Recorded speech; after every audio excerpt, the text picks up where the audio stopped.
Hello, this is a guy who likes fanfiction and is too lazy to read, so here is the Savior King, the Master Tactician and the Queen of Liberation in audio form. Check the description for the links to the author. Chapter 51. Byleth essentially crashed the moment she was able to lie down. Her sleep was mercifully dreamless. Perhaps she was so exhausted that her mind couldn't conjure any images to torment her with. Either way, despite how tired she was, that didn't mean she didn't wake up periodically, her natural concern for their allies kicking in most likely. Whenever her eyes fluttered open, she found herself lying on top of a large mat, thick blankets covering the whole of her body. Surrounding her were her students. The first time she woke, Flame was a few inches away from her face, trembling and shaking in her sleep. Reaching out with a heavy hand, honestly, her arm felt like it weighed a ton, her muscles ached in protest of the slightest movement. She placed her hand on Flame's head and stroked her hair as best she could. After a moment, Flame slowly relaxed, drifting off into a more peaceful sleep. Byleth was vaguely aware of some people speaking around her. Raising her head slightly allowed her to see a force of kingdom guards standing around the large mat she and her students were lying on, but she couldn't make the words out. Moments later she was drifting off to sleep again. The sun had gone down when she momentarily woke again, but the makeshift pavilion around them was well lit. Flame had rolled over, nuzzling up to a snoring Constance. Marianne replaced her at Byleth's immediate side, and the soft wisps of silver she could just barely see over the blue-haired girl's head suggested Ash was sleeping on her other side. There was a faint, malevolent shimmer of her crest power around her hands, a result of the battle, no doubt. Byleth put her hand over her friend's, trying to push some of Suthi's divine grace out through her fingertips to combat Marianne's bloody crest. Leave her be. You won't consume her. Give up. Them inside? Still be in the woods, sir, sleeping deep, broken walls. Safer, be careful, gentle, search is ongoing. Archbishop, Sir Catherine is, questions. Byleth's eyes flickered toward their guards, who were having a low, soft conversation. She tried to listen in, focus, but her mind wouldn't cooperate.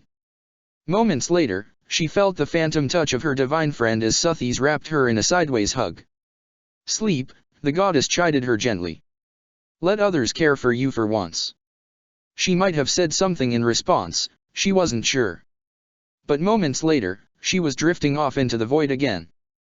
The third time she woke up, she was more alert than the previous times. Her vision came into focus on a familiar ceiling, the Golden Deer classroom? Oh, they must have moved us inside the monastery. Slowly propping herself up on her elbows, Byleth blinked blearily and looked around for her students. Claude was curled up under a heavy blanket a few feet away from her, and just beyond him was Bernadetta, her forehead pressed against Felix's arm.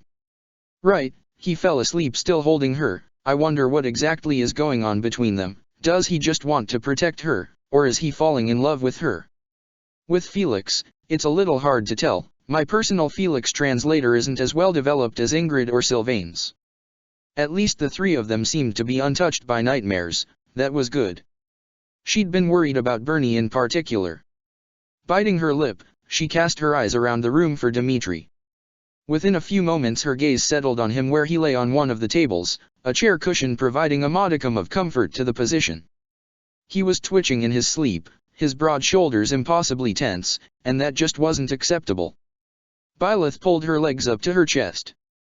Her whole body shrieked in protest, her muscles were stiff as a board and she still felt weak from the exertion of the battlefield. Grimacing she carefully pushed the blankets down. She seemed to be sharing with Ash, who was on her left, and she didn't want to wake him up. Pushing herself to her feet slowly, she carefully stepped over him and around Marianne who was next to him. She walked past Annette and Lysathea to the table Dimitri was lying on and gently shook his shoulder. Dimitri jerked in his sleep and lashed out with one hand. Byleth winced and quickly grabbed his arm, lowering her head so she could whisper directly to him. Mitya, it's me. You're dreaming, wake up. After a second of struggling, hazy blue eyes opened into slits. He tilted his head toward her, struggling to focus through half-lidded eyes full of distress and helpless anger. You're safe. We're safe. She murmured, stroking his hair. The anguish drained away slowly as he looked up at her, tears formed at the corners of his eyes. SHHH. It's okay. It's over for now. She brushed his cheek with her finger. He leaned into her touch desperately. It's over for now. Stay, Dmitri rasped, slightly raising one trembling hand. Byleth sat on the bench and clasped it in hers, leaning forward to kiss his forehead. I'm not going anywhere, she chided gently.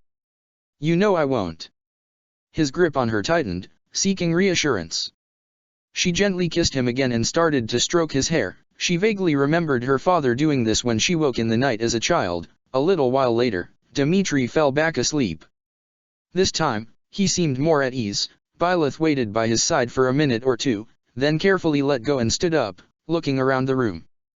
Dida was sleeping sitting up against the wall. Mercedes was leaning against him, her eyes open in slits and one hand clasping his. Byleth carefully stepped over Sylvain and knelt in front of her, smiling and mouthing out, "Everything all right?" Mercedes gave her a tiny smile and a slight nod in response.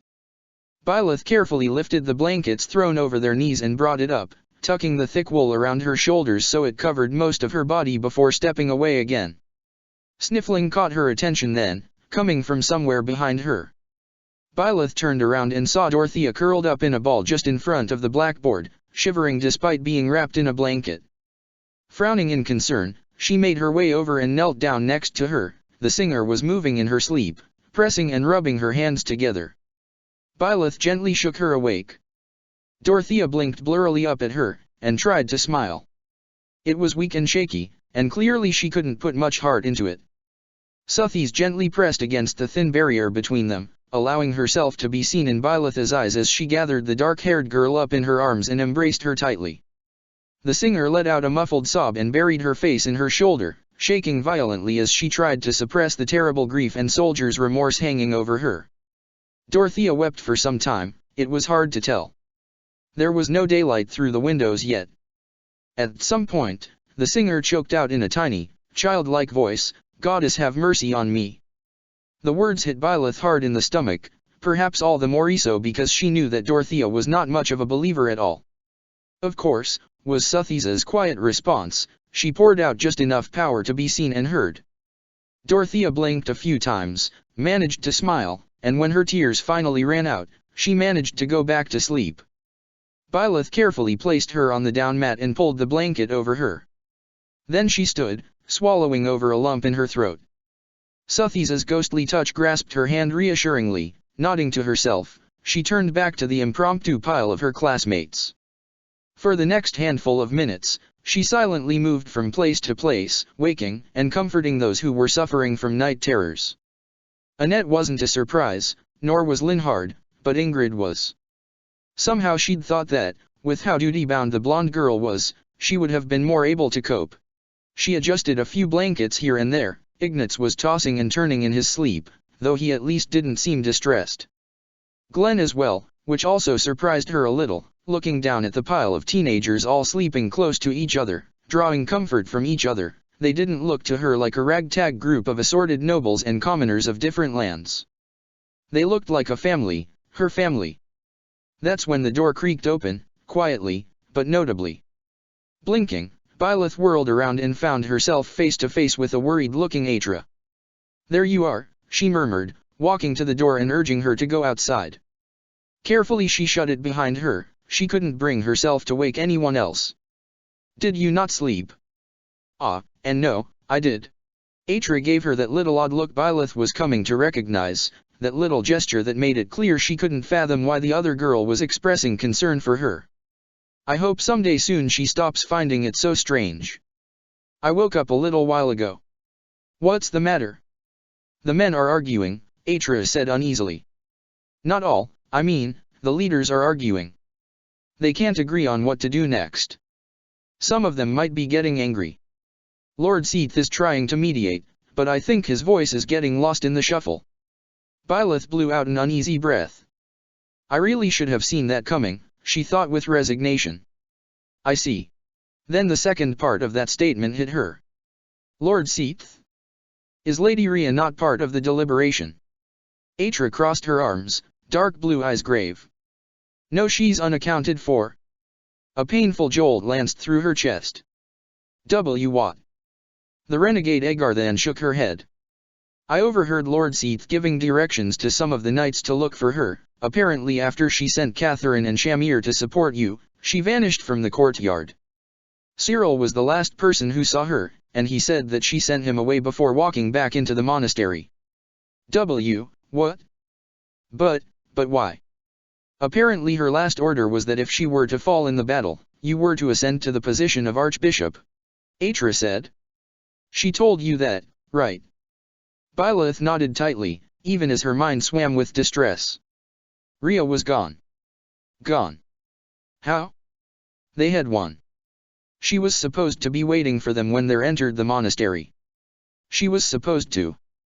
The ground swayed a bit, Atra's worried murmurs coming from seemingly miles away. Her vision went grey for a second. When she blinked a few times, she was leaning against a pillar with Atra holding her hand to keep her steady, her dark blue eyes full of worry. Sorry, she whispered. I'm still tired, I guess. I wasn't expecting to hear. She couldn't really form the words.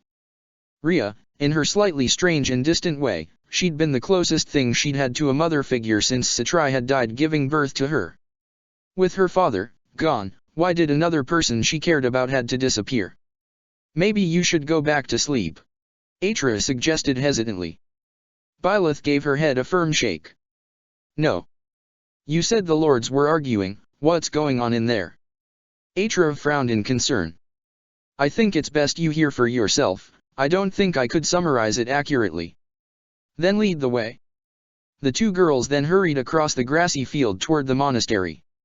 There were guards posted every few yards, men serving both the kingdom and the alliance with few knights of Syrios in sight.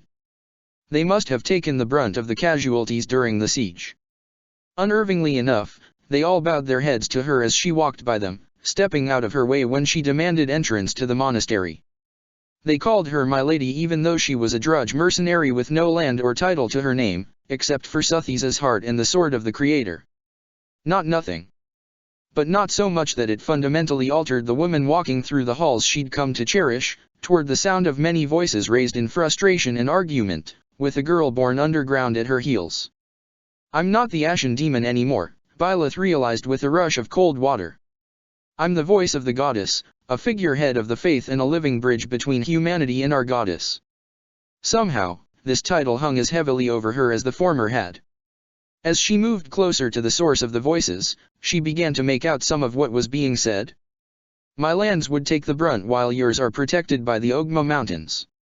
Am I to see the good in being your meat shield against that tyrannical, murderous girl? No more safe than you are. A favorite lady of the court turned out to be involved in the murder of our king and the massacre of his household. How dare you suggest we have been any less wronged? Safer together than apart. Clearly the emperor intended to play us against each other. It is by the grace of our children that we have been able to face the threat as one. We must take advantage. Separate interests. I would not have you treating my men and my knights as disposable mercenaries.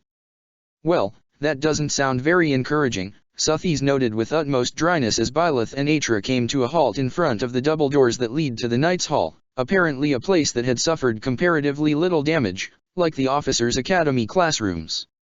It was far from the largest room in the monastery, which probably wasn't helping the mood inside. Byleth grasped the doorknobs and hesitated, her stomach twisting into a knot. She was struck with an overwhelming need to rush back, wake Claude and bring him with her. He was the one who knew his way around politics. She had attended parties and held guard outside the doors while lords conversed with others, which wasn't the same at all. But right now, Claude was the son of an absent lord. And she was Rhea's chosen successor. I'm with you. I'll give you words if you lose them, Suthis promised. Atra touched her shoulder and murmured a supportive noise. Byleth let out a breath, squared her shoulders, and pushed the doors open before striding inside, Atra at her heels. There were a lot of big personalities in the room. Byleth recognized Herman Gloucester from a few previous missions. The old man had a look that would likely be described in a fable as the face of a villain. His hair had prematurely gone white, his hands were wrinkled and he was shouting at the top of his lungs at Lord Rodrigue. Felix and Glenn's father, while remaining polite and stoic as ever, had a look in his eyes that suggested he was clinging to the last threads of his patience, which made him resemble his younger son very closely. They were the ones standing closest to the door. There were other important men in the room, both more and fewer than she had expected. A tall man with dark blue hair and elegant black robes with the Edmund coat of arms on the back. Was he Marianne's adoptive father, or a relative sent in his stead to man the troops? They didn't look much alike, so she was leaning toward the latter, was having a spirited discussion with a man with curly golden hair who had enough facial similarities to Ingrid to be identifiable as Lord Gaelta. Holst was animatedly speaking to a pair of men she didn't recognize, but suspected were retainers of one of the lords in the room judging by how fine their clothes were. Youth was there as well, watching the proceedings with exasperation and occasionally shouting in Hermann Gloucester's direction when he said something that offended her, which seemed to be fairly often. Seath was there as well, vainly trying to get the room to calm down and address their concerns in a calm fashion. Unfortunately, his voice seemed to be getting drowned out. Byleth looked around the room, stepped clear of the doorway so everyone could see her, and then thought, help me a little, Suthies? She saw her friend smirk in her mind's eye. She sucked in a deep breath and then shouted, stop this nonsense. Her projected voice cracked like a roll of thunder, easily roaring over the other raised voices. All the men flinched and collectively spun around, several instinctively going for their weapons until they saw her standing there. From behind her, Atra pressed the hilt of the Creator's sword into her hand. She squeezed the other girl's wrist in appreciation before sheathing the fabled relic at her side.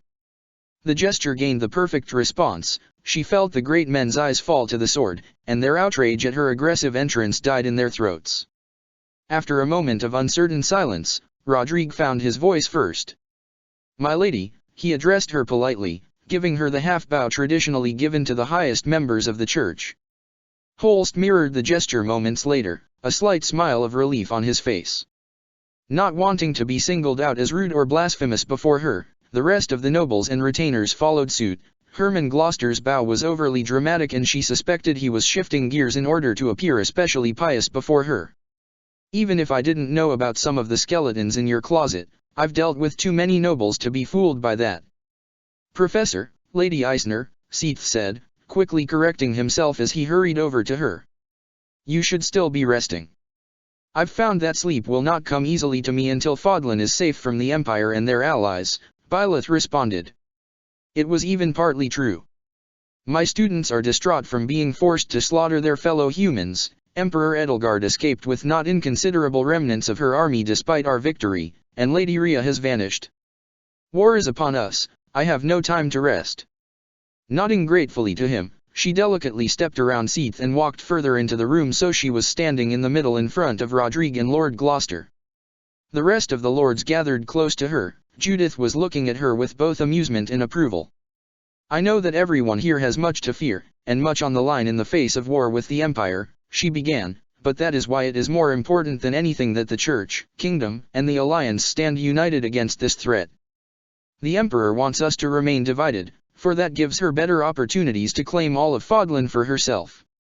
My lady, the lords of our lands have not fought alongside each other in hundreds of years, Lord Gloucester protested.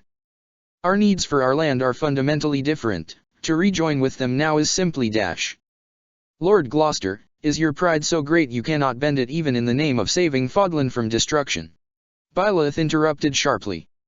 She remembered from Claude's complaints over tea that when this man was allowed any arm room in a conversation, he would forcibly dominate it and prevent proper debate. She knew cutting a lord off was a faux pas at best under most circumstances, but she was not in the mood for a war of words. There is more at stake here than you know. Knowing this was as good a time as any to introduce the information, and that secrecy was not as valuable now that they were at war, she urged Atra to come forward. The black-haired girl stepped forward without fear, solemn as the grave.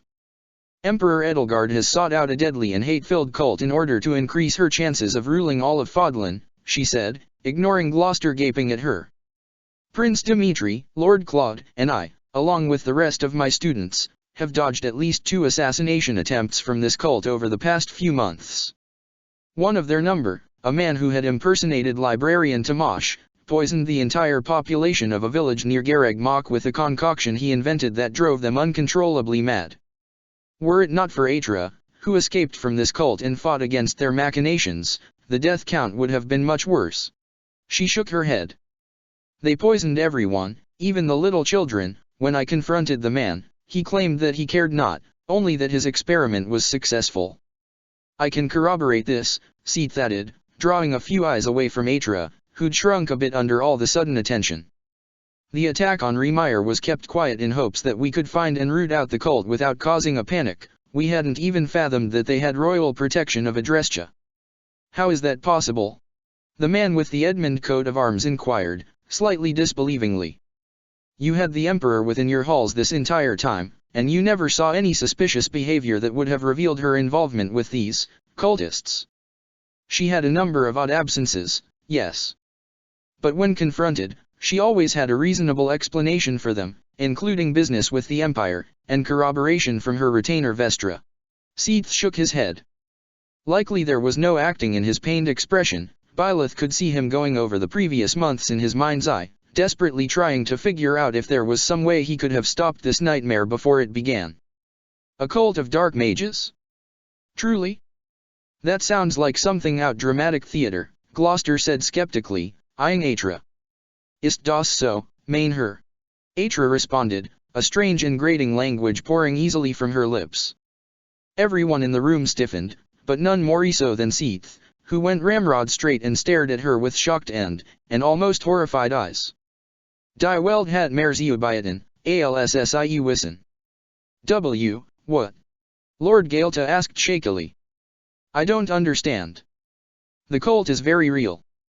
The men who raised me loathe you more than the Emperor, more than you would think was possible for humans to feel. Atra shook her head. They loathe all who live on the surface of Foldan, for they were cast into the darkness a long time ago. If the Emperor were to raise the kingdom and the alliance both in a hail of hellfire, so completely that no living soul in the future would know that you ever lived at all, only then would she match the hatred those men feel to the ones who live in the lands they believe were stolen from them. She turned on her heels to face Lord Rodrigue and Lord Gaelta, her expression twisting with clear thought. Byleth's heart lodged in her throat when she saw a calm clarity sweep over the other girl's face. Don't, she wanted to protest, but ultimately she kept her tongue still. This was a choice only she could make. I know this because I saw their attempt with my own eyes. I was sent with the battalion that orchestrated the tragedy of Dusker 4 years ago. I was told to poison the king of Faergus and ensure with the others that there were no survivors to contradict the lie our mole would perpetuate in the aftermath. I had lived so long in the dark that I did not comprehend our targets were fellow human beings until the fires were set and I saw Glenfril Darius fleeing with his friend the prince. Even pierced by arrows and stabbed in the side, he didn't falter until he forced his way through the perimeter and gave the prince to another who could help him escape. As I watched this, I knew everything the cult had told me, that you people were savages, barely more intelligent than animals and thieves that had to be eliminated for humanity's glory, were self-serving lies. I finally found my soul, betrayed them, and rescued Glenn from his death, the only person I was ultimately able to pull from those terrible flames. Atra locked her fingers together, probably more to keep her nerves steady than any potential gesture of pleading for mercy. After a moment of silence, she walked toward a shell-shocked Rodrigue and knelt at his feet, lowering her head so her neck was exposed. This evil is real. If you cannot forgive me, and none would bear you ill will if that is so, then at least, I wish to die knowing that they will not be allowed to slaughter the innocent people of Fodlan. An eerie silence fell over the room. Lord Gaelta was staring at Atra with a mixture of horror, shock, and creeping anger. Seath still had that shell-shocked look, he was looking at the young girl like she was a terrifying specter. The other lords were completely silent, reeling as they tried to wrap their minds around this revelation and all that it implied. Judith muttered something that sounded like, by the burning flames, she would have been a kid, while Holst was regarding the kneeling girl with a strange mixture of revulsion and compassion. Rodrigue, as he looked down at her, slowly began to cycle through emotions. Shock, rage, devastation, uncertainty, and distress were all visible from one second to the next. He swallowed hard, clearly fighting to rein his emotions in. He had the right to feel conflicted, Byleth noted distantly. She was responsible for the poisoning and by extension the death of his best friend, but she'd also saved both his son's life and likely the life of his surrogate son as well. How old are you, Atra? Rodrigue asked after one of the longest moments Byleth could remember. 17, Lord Frildreius. Atra answered quietly. You were just a child when they made you do this. Rodrigue slowly shook his head and stepped forward, putting a hand lightly on her shoulder. Stand up. It is not I you should speak these words to, but my prince, who will soon be king. As you wish. Byleth squeezed her eyes shut for a moment. She'd been dreading this moment ever since she heard Atra's story. What would Dimitri do? She knew how much that night haunted him, how much he'd suffered thanks to the murder of his father and friends. But Atra had been Thales's slave. It felt wrong to give her the same level of blame that belonged solely to that man. The Emperor has taken in cultists who turn their own children into murderers as her allies. Holst broke the silence, outrage bubbling in his voice. Is she completely mad? She is evil, that's what she is, Lord Gaelter retorted, his voice shaking in rage. If she's knowingly sheltering those monsters, no quarter should be given to her. Does she truly know them for what they are? Judith wondered aloud. Or did they manipulate a young girl surrounded by enemies in her father's court into believing that they could help her reclaim what had been stolen from her family? The kingdom representatives all scowled at that, clearly dismissing the notion. Byleth, meanwhile, felt her stomach sink. The thought had been on her mind as well, after all. We stole nothing. Lord Gaelta shouted. King Lug won our freedom, righteous and just, no matter what those lords mutter amongst themselves. I speak of the insurrection of the Seven, not the succession, Judith retorted. Though I can see how you might have assumed otherwise, given her manifesto. With the upheaval in court caused by the lords taking executive powers away from Emperor Ionius, it would have been a perfect time for this cult to put down roots in the capital and possibly begin to influence the young princess after the deaths of her siblings. She would have been extremely vulnerable then. I cannot speak for her, Byleth said, deciding it was time to interject and bring attention back to her. But I know that the only way we can fight her on even footing is for our three forces to unite as one. The Empire is the largest land in Fodlan, they have the largest army, despite their losses, and they have access to the myriad of evils the cult of Agartha will provide. They want as many deaths of our people as possible. Another uneasy moment as the lords considered this. Judith scoffed at their uncertainty. Are we a useless lot of pampered children, or the protectors of our people? She demanded, glaring scornfully at a pale-faced Gloucester before striding forward so she was standing between Byleth and Rodrigue, her expression noble and resolute.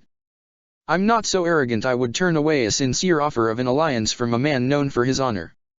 Lord Gloucester may do as he pleases regarding exposing his people to the Empire and its pet cult. The House of Daphnel will commit itself to this three-way alliance, damn what the rest of you choose to do. The Edmund man regarded her uncertainly before clearing his throat. I can't speak for my lord, but with these new stakes in mind, he looked with a mixture of unease and pity at Atra before continuing, I imagine he, too, will see the people of Fodlan protected. I'll ensure that the information and the offer reaches him as soon as possible. I'll do the same with father, Holst added, crossing his arms. If he refuses to see good sense, I'll take my own men and join you regardless. There is far more at stake here than the relative powers of the noble families. Indeed, Lord Gaelta said, with only a hint of reluctance. He was clearly of the mind of avenging his king, whom he might have known personally judging by his age. I do not wish for my daughter to have to rule our house in a time of war and peril, so I shall do my duty as her father and as the protector of my people. I couldn't have said it better myself, Rodrigue said.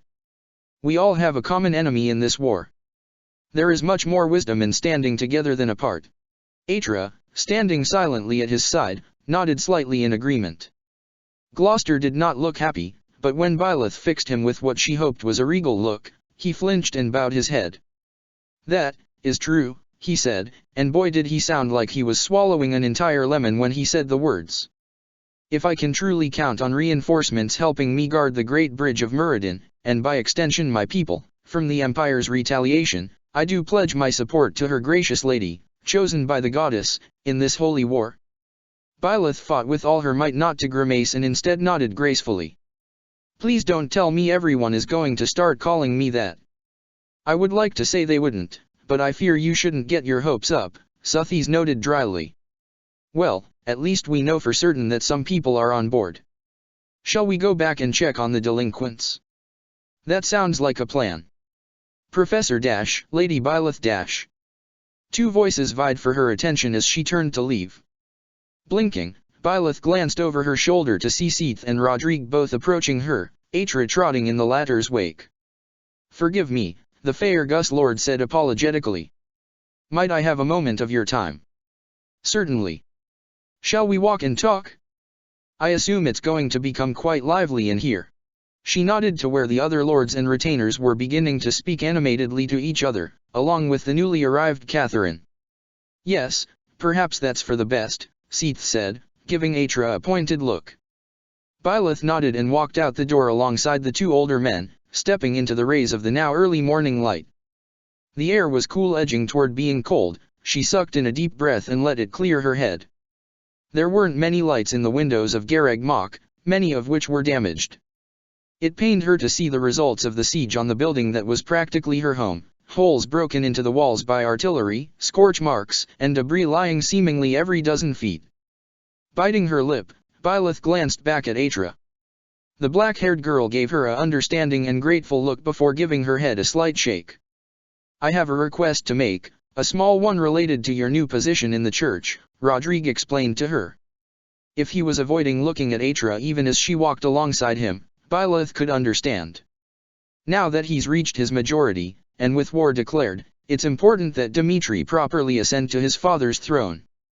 The ceremony can be performed here at Garreg Mach, but only with 2 witnesses of the clergy. If you would be the other one alongside Lord Seath. "I can do that, easily." Byleth blinked at him. "Is the Lord Regent not taking command?" "Rufus Bladdid has the military sensibilities of a drunk, concussed wyvern," Rodrigue said in a very deadpan voice.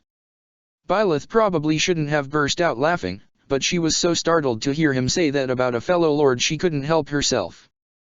"The eternal flames would turn to frost before I let him take general command of the Faerghus armies." I see," she managed, hurrying to smother her amusement. Suthies, who was out and out cackling, wasn't being a big help. "We should probably wake Dimitri and inform him of this, so his ascension and summons to arms can happen at the same time." Rodrigue nodded, a faint smile on his face from her reaction. "What is it you wanted to discuss, Lord Seath?" he asked, turning to the other man. Seath started to say something, looking at Atra, but stopped and shook his head. "It can wait until after the prince is crowned," he responded.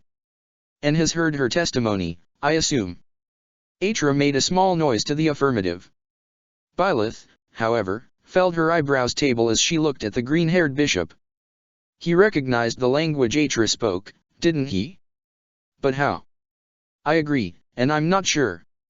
Perhaps he intends to illuminate the matter, seeing as he rushed after you the moment the small conference was adjourned." Suthies mused. Then she hesitated for a moment before saying, "There is something familiar about him, I feel like I know him very well. But when I reach for it, the knowledge slips away." "Truly?" A number of possible explanations for this bubbled up in Byleth's mind, but she couldn't figure out which was more likely than the others. "Hopefully we can do something about that in time. Perhaps the throne can help you restore more of your memory somehow, there's clearly some of your magic still imbued in it." "Perhaps," Suthies agreed, sounding faintly hopeful.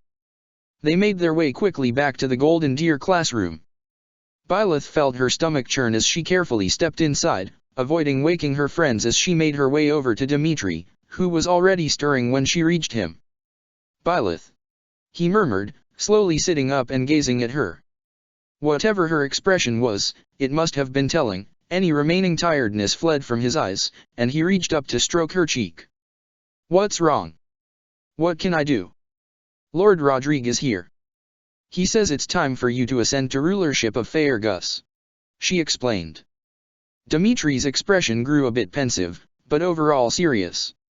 Almost unwillingly, Byleth took in a hopefully unobtrusive breath and explained, "And there's something Atra needs to tell you." Her prince frowned for a moment before understanding flooded his face. Instantly he was on his feet, making his way to the doorway. Byleth followed him with a feeling of foreboding in her stomach. "Please don't do something you'll regret, Mitya," she pleaded silently. Watching the scene she'd been worried about since that conversation in Abyss unfold left Byleth in what felt like an out-of-body experience. She saw Dmitri embrace Rodrigue and say something to him that she didn't catch, watching Atra as she was. Seeth added his voice to this. It almost looked like he was trying to distract Dmitri, but Atra, apparently suspecting as much, stepped forward and spoke up. Dmitri turned to her, a curious look on his face. Atra began to tell a story, one that Byleth recognized from before, so she just stood in place and listened as Atra outlined the reason she had been in Faerghus and why she'd been in the position to save Glenn and Dmitri himself. When the poison was explained, Byleth saw the blood drain out of Dmitri's face. Atra finished her tale, giving no excuse but only the explanation of being raised in the dark that she had given both Byleth and the lords, and gracefully placed her life in his hands. Dmitri slowly shook his head. He started to tremble, first slightly, then with steadily increasing violence as he one hand over his eyes. He let out a shaky and disturbingly familiar, unhinged little laugh that brought her straight back to the holy tomb. Then he rasped out, his voice dry as desert sand. Why? Why? The words were soft at first but rapidly raised in volume. Dmitri dropped his hand, staring wildly at Atra as tears spilled down his cheeks. Why? He was half raging, half begging, his hysteria digging into Byleth's chest like a terrible claw. Atra flinched. Tears formed at the corners of her own eyes. Because Thales demanded it, she whispered. And Thales hates the surface. Byleth started to say something, what, she wasn't sure. But she was cut off by Dmitri's eyes flaring with a burst of rage so terrifying it robbed her of her voice, his arm blurred and the ornate knife flew past Atra's cheek, leaving only a harmless cut and causing her to stumble backward reflexively.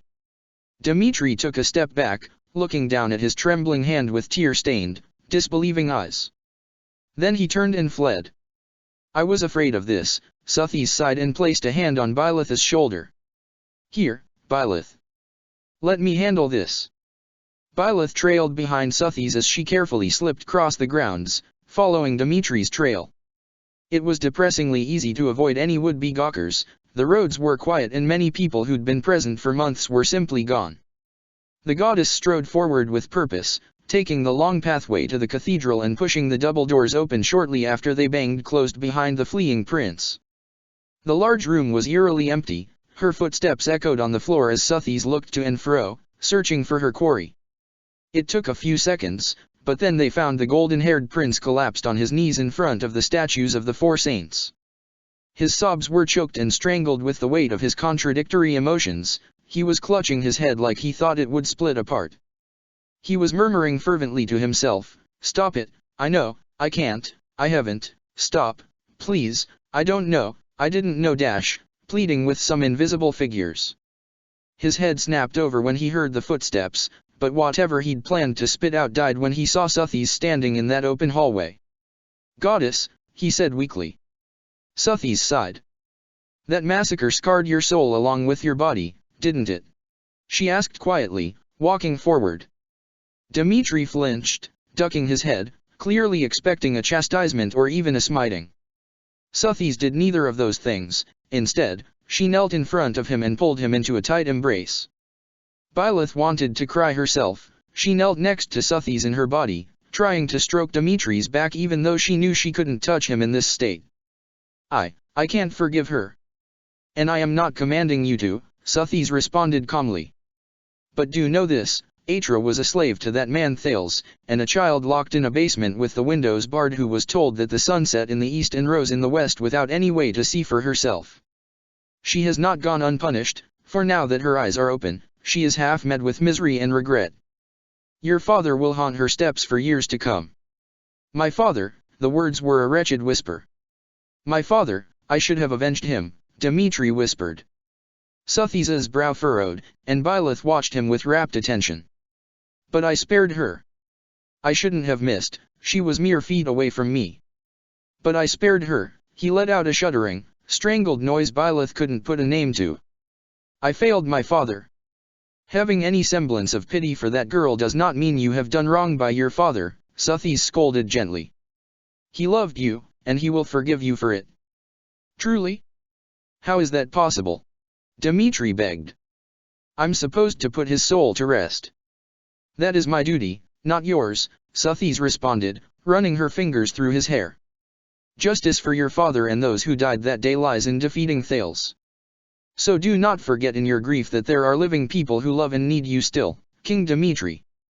Rodrigue found them there like that some time later, Dmitri having sobbed and screamed out grief and helplessness and anger while lying limp in Suthis's comforting arms.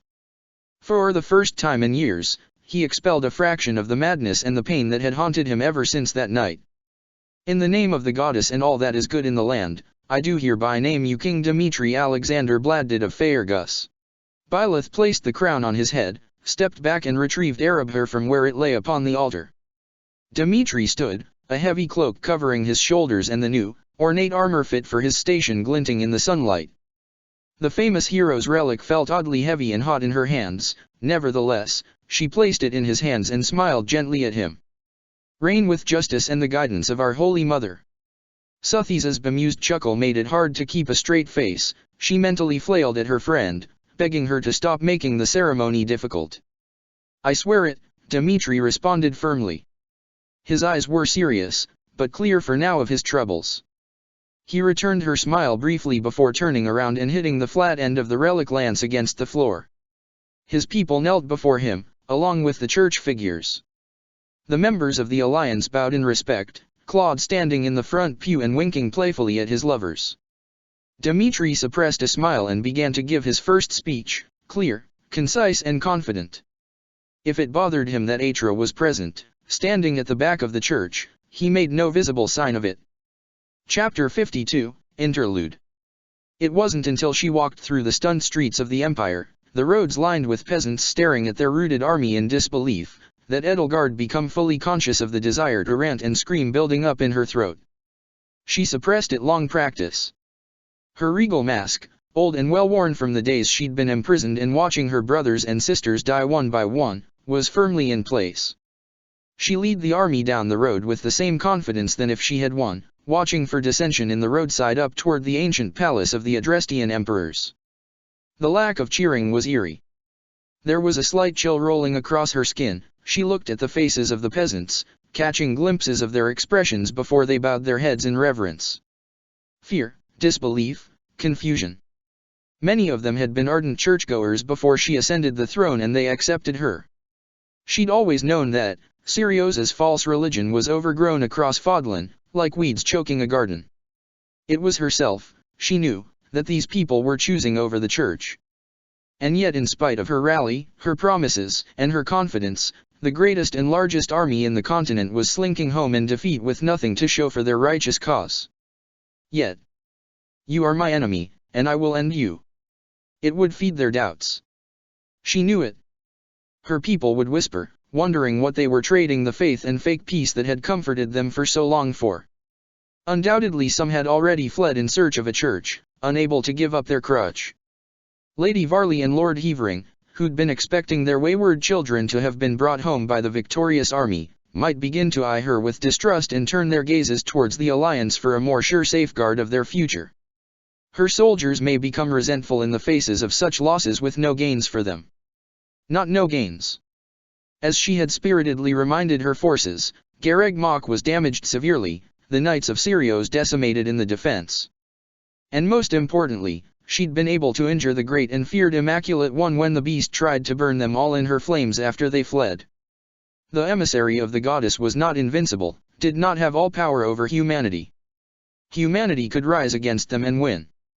She'd meant to give this speech before the ruins of Gareg Mach, that symbol of the beast's power finally laid low.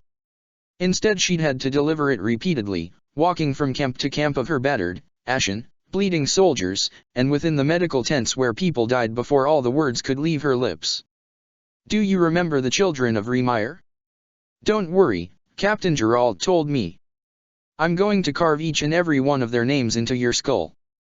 Edelgard gritted her teeth as Hubert took over the duty of dispersing the army after they reached the foot of the capital.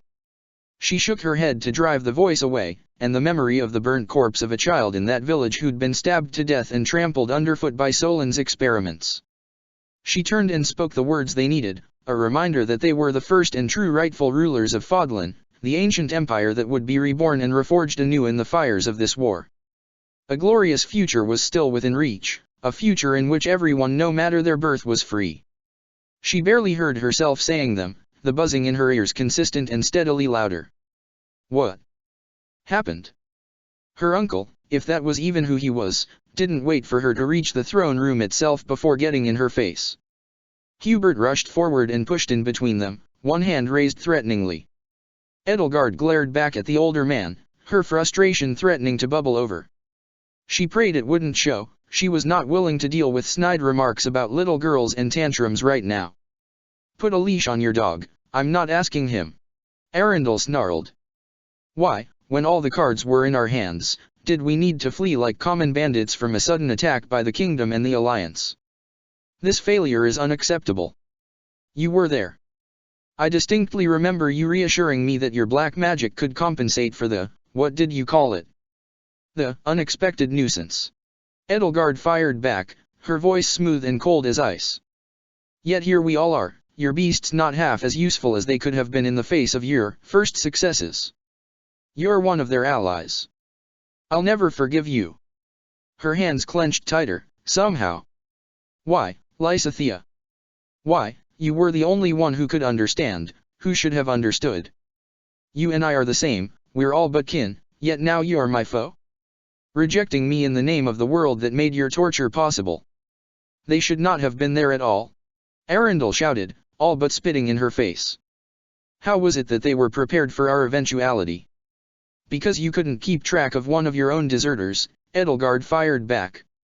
Her face flashed in the Emperor's mind, blazing dark blue eyes full of contempt and determination, rage on behalf of the dead villagers dripping from her every word. An anomaly to be certain. Could she truly be Agar then, to have any sympathy for animals? Solon informed you of the girl, did he not? Somehow, she managed to convince the students of the officers' academy not to kill her and told them of your existence. You mean to say, the two of you were so incompetent you could not root out and dispose of one girl in a monastery that was utterly hostile to her? Arundel sneered. Perhaps I underestimated which noble to back, maybe I would have had better luck serving that alliance boy. You were the one who lost her in the first place. You bragged to me about the loyalty of your men in comparison to my father's craven, power-grasping court, yet you drove away a warrior who may yet still be a thorn in our side. Edelgard crossed her arms. Instead of impotently blaming each other, perhaps you should turn your attention to finding her and Rhea. You shot her out of the sky, but continued to flee instead of securing our great enemy. Arundel glared at her for a moment longer, before sneering and striding off, shouting for Mycen and Odes.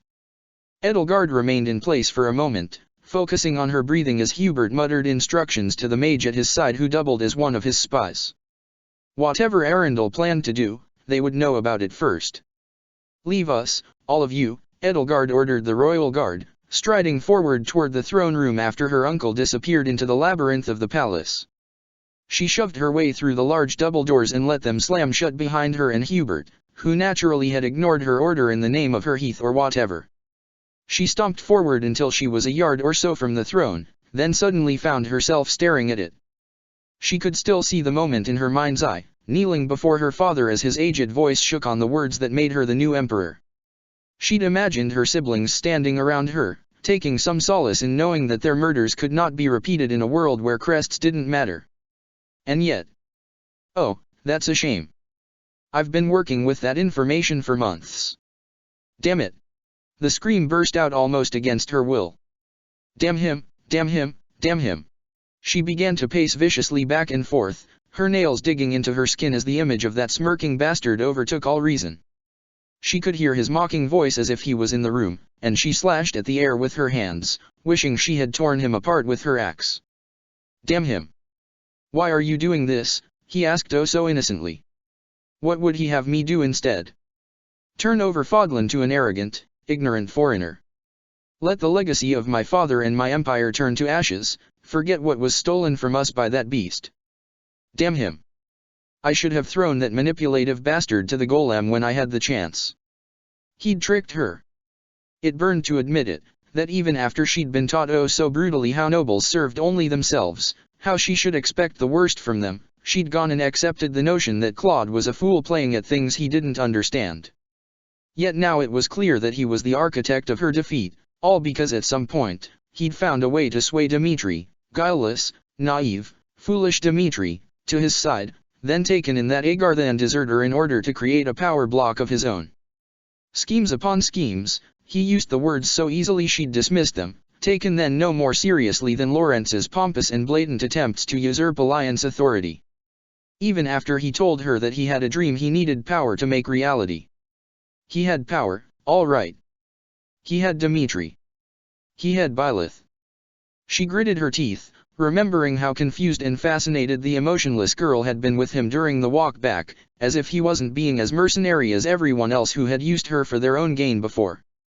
She probably believed he actually valued her, not what she could do for him, and she was so loyal, so heartbreakingly protective and true, she would never turn against him even if the truth stared her in the face.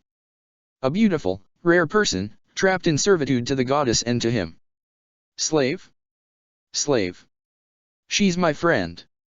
She is my friend. Your Majesty Hubert started. It was a failure, she stated bitterly. Lord, did it burn to say aloud. Failure wasn't an option. It was unacceptable. She didn't have the time, couldn't afford setbacks and couldn't afford to not take this path, or else all would turn to dust and Fodlan's cruel system would go on unabated for another 1,000 years. I managed to salvage something out of this disaster, but it was a failure, and we only survived the dragon's attack thanks to my uncle's weapon. This was a complete defeat, Hubert. A defeat in the first battle after I declared war. Do you know what this means? It was hardly a significant victory, Your Majesty. Hubert protested, reaching out to try and stop her pacing. She shrugged his arm off. The damages we inflicted on the monastery were significant. The Knights of Sirios are decimated.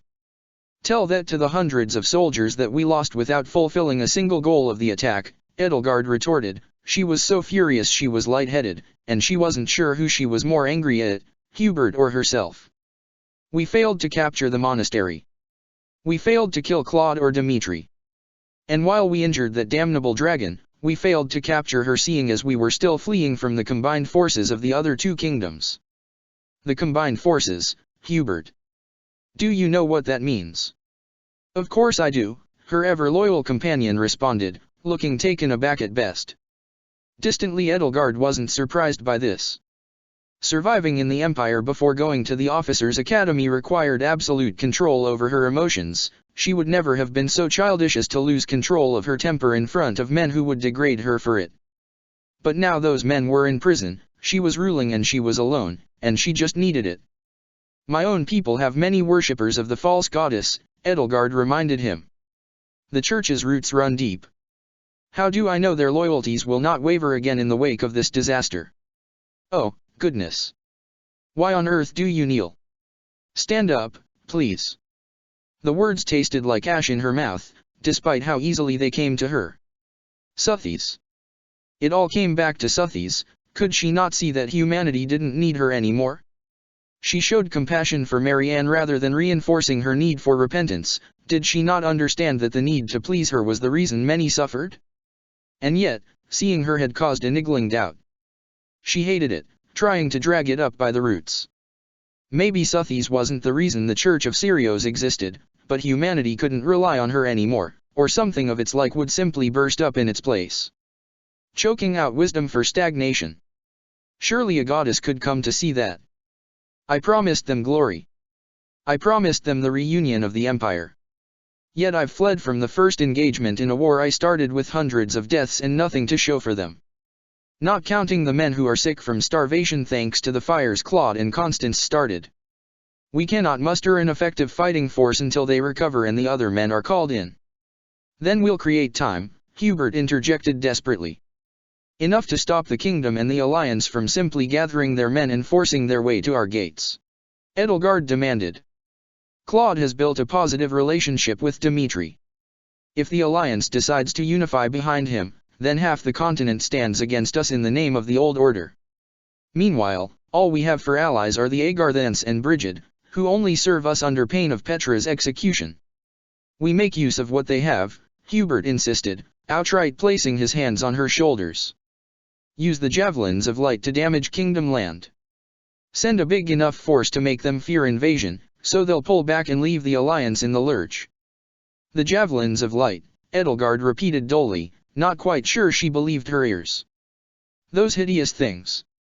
Hubert nodded. The alliance can be fractured easily enough. Gloucester has always wanted to usurp the Regans, and we threaten his border. With a carrot and stick approach, we should be able to make him and anyone else he can turn into allies. At the least we can turn Acheron into a useful wild card. If they're obsessed with their own self-interests, they won't unite. They won't unite behind the voice of the goddess. Edelgard repeated in a flinty voice, even as she considered the proposition Hubert was putting forward. We both heard men of all flags calling the professor that. Even the most self-serving of those lords present themselves as the humble servants of those close to the goddess. Or even the goddess herself. How could she possibly sway those who saw their precious goddess with their own two eyes with mere words and deeds? Byleth had been unmoved, and she had cared, had been one of the only people to ever care. She could have been mine if not for him. It is a good place to start, Hubert said urgently. If absolutely nothing else, the need to address the damage should buy us some time. Edelgard stood in silence for a minute before pushing his hands off and walking away toward the throne again, her mind whirling furiously. She hated how she was depending on the Agarthans. Again. Them and their horrific weapon. It was one thing to use it against the beast, but the other effects. She hated the necessity. She knew that it was one of her only cards to play and that made her stomach sink. I have to win after this. A victory without Agartha, to prove without a doubt that I'm not utterly dependent on them to win the war. Scheme a way around this, Claude. Even thinking about finally getting one over him didn't give her much pleasure when, once again, she was getting it from her alliance with Thales. You don't hate it enough not to profit off it. You're the one performing like a trained dog for them, while I betrayed them and now fight against them. Edelgard bit her lip hard enough to taste blood. How could that girl, of all people, not understand that she had to have all the powers of Fodlan to destroy Shambhala? She had to make them believe she was powerless against them, had to trick them into letting their guard down and feed their arrogance. It was the only way around their javelins of light. It was a necessary evil. I am no dog. It was the only way to ensure that the deaths wouldn't be meaningless. Ensure that her brothers and sisters weren't sacrificed for nothing. So with all the dead children of Remire in mind, the only thing I want to know is why. Why the hell are you doing this? Why are you helping them? Because there can only be one ruler of Fodlan, she told the absent green-eyed menace as she calmly came to a decision. I'll make it worth it. I will make it worth it. I am the one who will lead Fodlan out of the darkness it's been trapped in for 1,000 years. She was the only one who could, she was the only one who knew the truth. She would make it worth it. Summon my uncle when he's finished having a tantrum. Emperor Hresvelg ordered.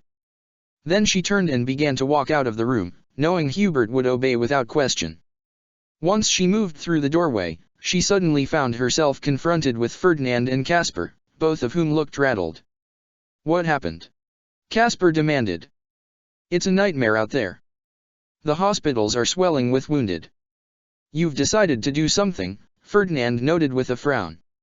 Shall we not discuss and debate it some before you go through with it? There may be other factors that you have not considered, as B-. I'll thank you not to finish that sentence, Ferdinand, Edelgard said waspishly. She had to remain firm, had to remain strong. I've devised the opening of our next attack. I'll inform you of your part when I have deduced it. She would save Fodlan. Chapter 53. His father's crown felt heavy on Dimitri's head. It took some time to resist the frequent urge to adjust the silver circlet, and longer to figure out exactly how to wear it so it didn't slide down over his eyes when he was sitting at a conference table and thinking hard. He projected confidence as much and as often as he could, but anxiety plagued him when he let his mind rest. Could he truly be as good a king as his father? Orders straight from your grandfather, the Honorable Lord Regan, the retainer who had interrupted their final strategy meeting told Claude. I am too old to fight a war, while I feel my grandson is not quite old enough to be so burdened. This is the best choice I can make for our people. Bring this to him and inform him that he is in command of the armies and ascendant to the head of the family." Dmitri watched 1,000 emotions flit across Claude's face as he hesitated, biting his bottom lip. It only lasted a second, however, then he pulled his usual mask down as sure as if it were a tangible thing and joked, "It would take a continent-wide war to make Gramps finally decide he was too old for this shit." That earned a few chuckles across the table, though Gloucester just scowled. Dmitri neither liked nor trusted that man, and wondered how they might put him somewhere he was least problematic. "Right. Let's do this." The retainer bowed deeply, then, upon standing up, he lifted the package from the floor where it had lain and unwrapped it, revealing a blazing golden bow within. Claude took it in both hands, letting out a long breath as he looked down at it. Fail Not had the general shape of a longbow, though, as with most relic weapons, it was lighter by far and formed magic arrows when its string was drawn back, so it would never run out of ammunition. The length of the bow wasn't smooth, it had bumps and ridges along its length that were odd in that he couldn't figure out what their purpose was. If they were just aesthetic, it was kind of strange. Then again, all the relics had somewhat off-putting features. "Thank you," Claude murmured, turning Fail Not over in his hands one more time before dismissing the retainer and returning to his seat. They had been using the dining hall tables as a meeting place, for lack of another large enough room that hadn't been badly damaged. The people sitting around the table were equally eclectic. The lords and their retainers were there, along with Byleth and Seath, but alongside them were a number of students. Dorothea, looking extremely uncomfortable and clearly feeling out of place, was seated next to Linhard and answering questions about Edelgard's preferred strategies and success patterns. It didn't help that Byleth had to low-key threaten Gloucester to stop him from needling her in a predatory and condescending manner. Atra was there, naturally, for all that Dmitri wouldn't look at her and stared down at his hands whenever she spoke up or answered questions. Yuri was lounging in the seat across from him, very much in the capacity of the youngest crime boss to rule the Empire's underworld. Dmitri was deeply uncomfortable with this side of the teen he considered a friend. It was hard to reconcile the warm and friendly man he knew with the savage mockingbird. Holst and Judith were there, finally able to step away from sending out messages and tending to their troops in order to add their voices to the strategizing. It was evident that they were missing a number of useful voices. Lord Gautier was protecting the kingdom territory at home, holding the capital with Dimitri's uncle while sending some of his troops to the monastery with the instructions that they were to obey Sylvain's every command once they were assured of his safety. Lords Karen and Dominic had also initially stayed behind, but the latter was sending troops and pledged to travel himself once he was certain that the kingdom was secure from potential counterattacks and a way to the Empire was open. In the alliance, Lord Edmund had quickly sent a response pledging his support to them in the war. House Ordelia did the same, raising all the men and funds they could bring together to ensure that the war could be won. He didn't know why Lysithea looked so pained when told this. Maybe Byleth or even Atra would know. Aside from them, there was no word from Lord Goneril himself yet, but Holst had already taken over most of his father's duties, so the men here would answer to him without hesitation. It also meant that, with Lord Gloucester's begrudging support, they could easily march straight across the alliance, gaining more men and supplies as they went, to the Great Bridge of Myrddin without facing any significant trouble. Which was the subject of today's debate. Did they pursue their fleeing enemy all the way to the gates of the Imperial Palace, or did they return home in fear of Agartha's potential retaliation? Your Majesty, I realize this might not be my place, but would it not be wiser for you to return to Ferdihad? Holst asked politely. You're volunteering to enter some fairly heavy fighting. I've given it a lot of thought over the past few days, Dmitri acknowledged. He wasn't offended by the question, but he could see why Holst thought he might be. He knew that, as king, he had to project cold strength in front of those who were not his close friends, to an extent, anyway. There were other factors in his decision. The king of Faerghus has fought at the head of his army since Lug succeeded from the Empire. With Eredbar in hand, I see no reason to be the first exception. I trust my lord uncle to hold the capital for me until I return. Lord Gautier will remain in the kingdom proper as well, Rodrigue added. He'll serve directly under the former regent and ensure that we keep a unified front against potential incursions from the Empire in the upcoming days. Would it not be wise for some troops and a lord from the alliance to travel north and lend some assistance? Judith suggested thoughtfully. There's a strong preconception that we serve our own interests above everything, including common sense. And I wouldn't be surprised if Agartha starts replacing more and more of their regular troops with those artificial demonic beasts in the face of a united enemy. With that in mind, I think a physical representation of the Alliance, in the form of Alliance troops providing additional protection, would help calm any potential fears of us being fair-weather allies. We would appreciate that, Lord Gaelta said sincerely. Over the course of the past few days, he'd gone from cautiously accepting of the alliance between the two kingdoms, though are you sure you have the men to spare? Holst leaned back in his seat, looking conflicted. I would offer to go myself, but my battalion isn't quite big enough to make a descent defending force. Dmitri suspected the other man would rather remain closer to where his sister would be fighting.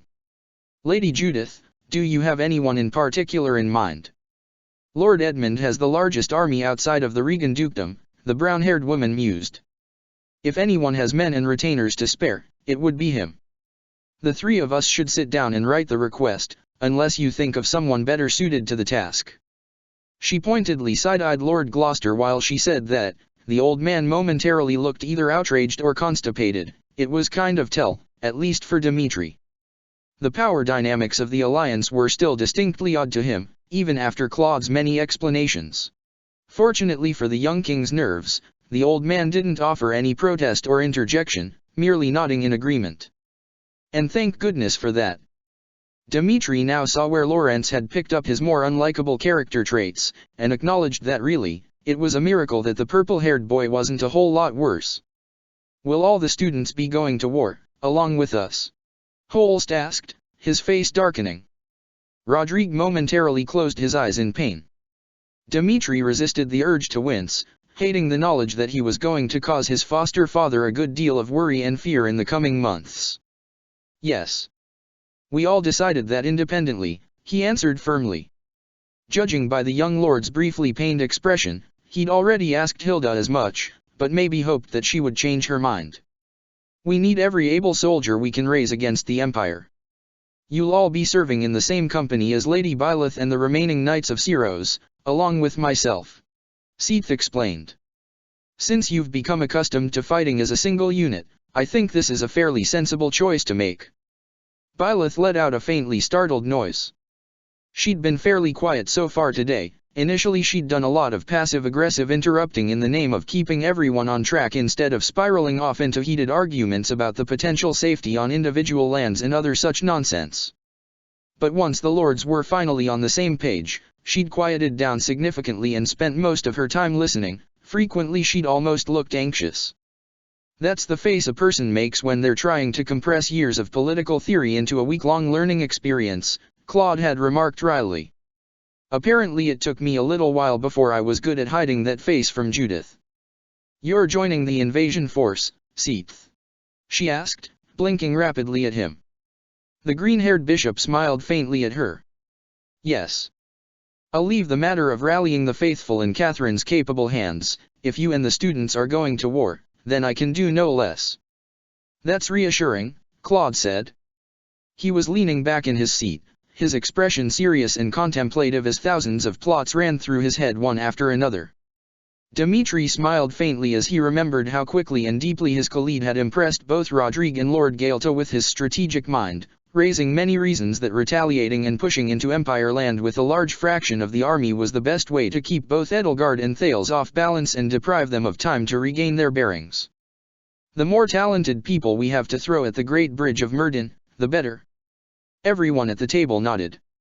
It was common knowledge that the route toward the kingdom over the Okama Mountains was perilous at best, even when one wasn't fighting a war. Between that and Edelgard's clear and obvious intention to reconquer the alliance regardless of their alignment, or lack thereof, with the Church, common sense dictated that she would order the Empire's massive army to seize control of the largest bridge into their lands. Aside from, very likely, bribing/threatening Lord Gloucester into letting them pass without incident in exchange for not being sacked in an inroad into the new order, the alliance offered a theoretically less treacherous path to the kingdom. Theoretically being the operative word there. If only we had a better idea where the cult is primarily based, Lord Gloucester muttered, eyeing Atra with distaste and distrust.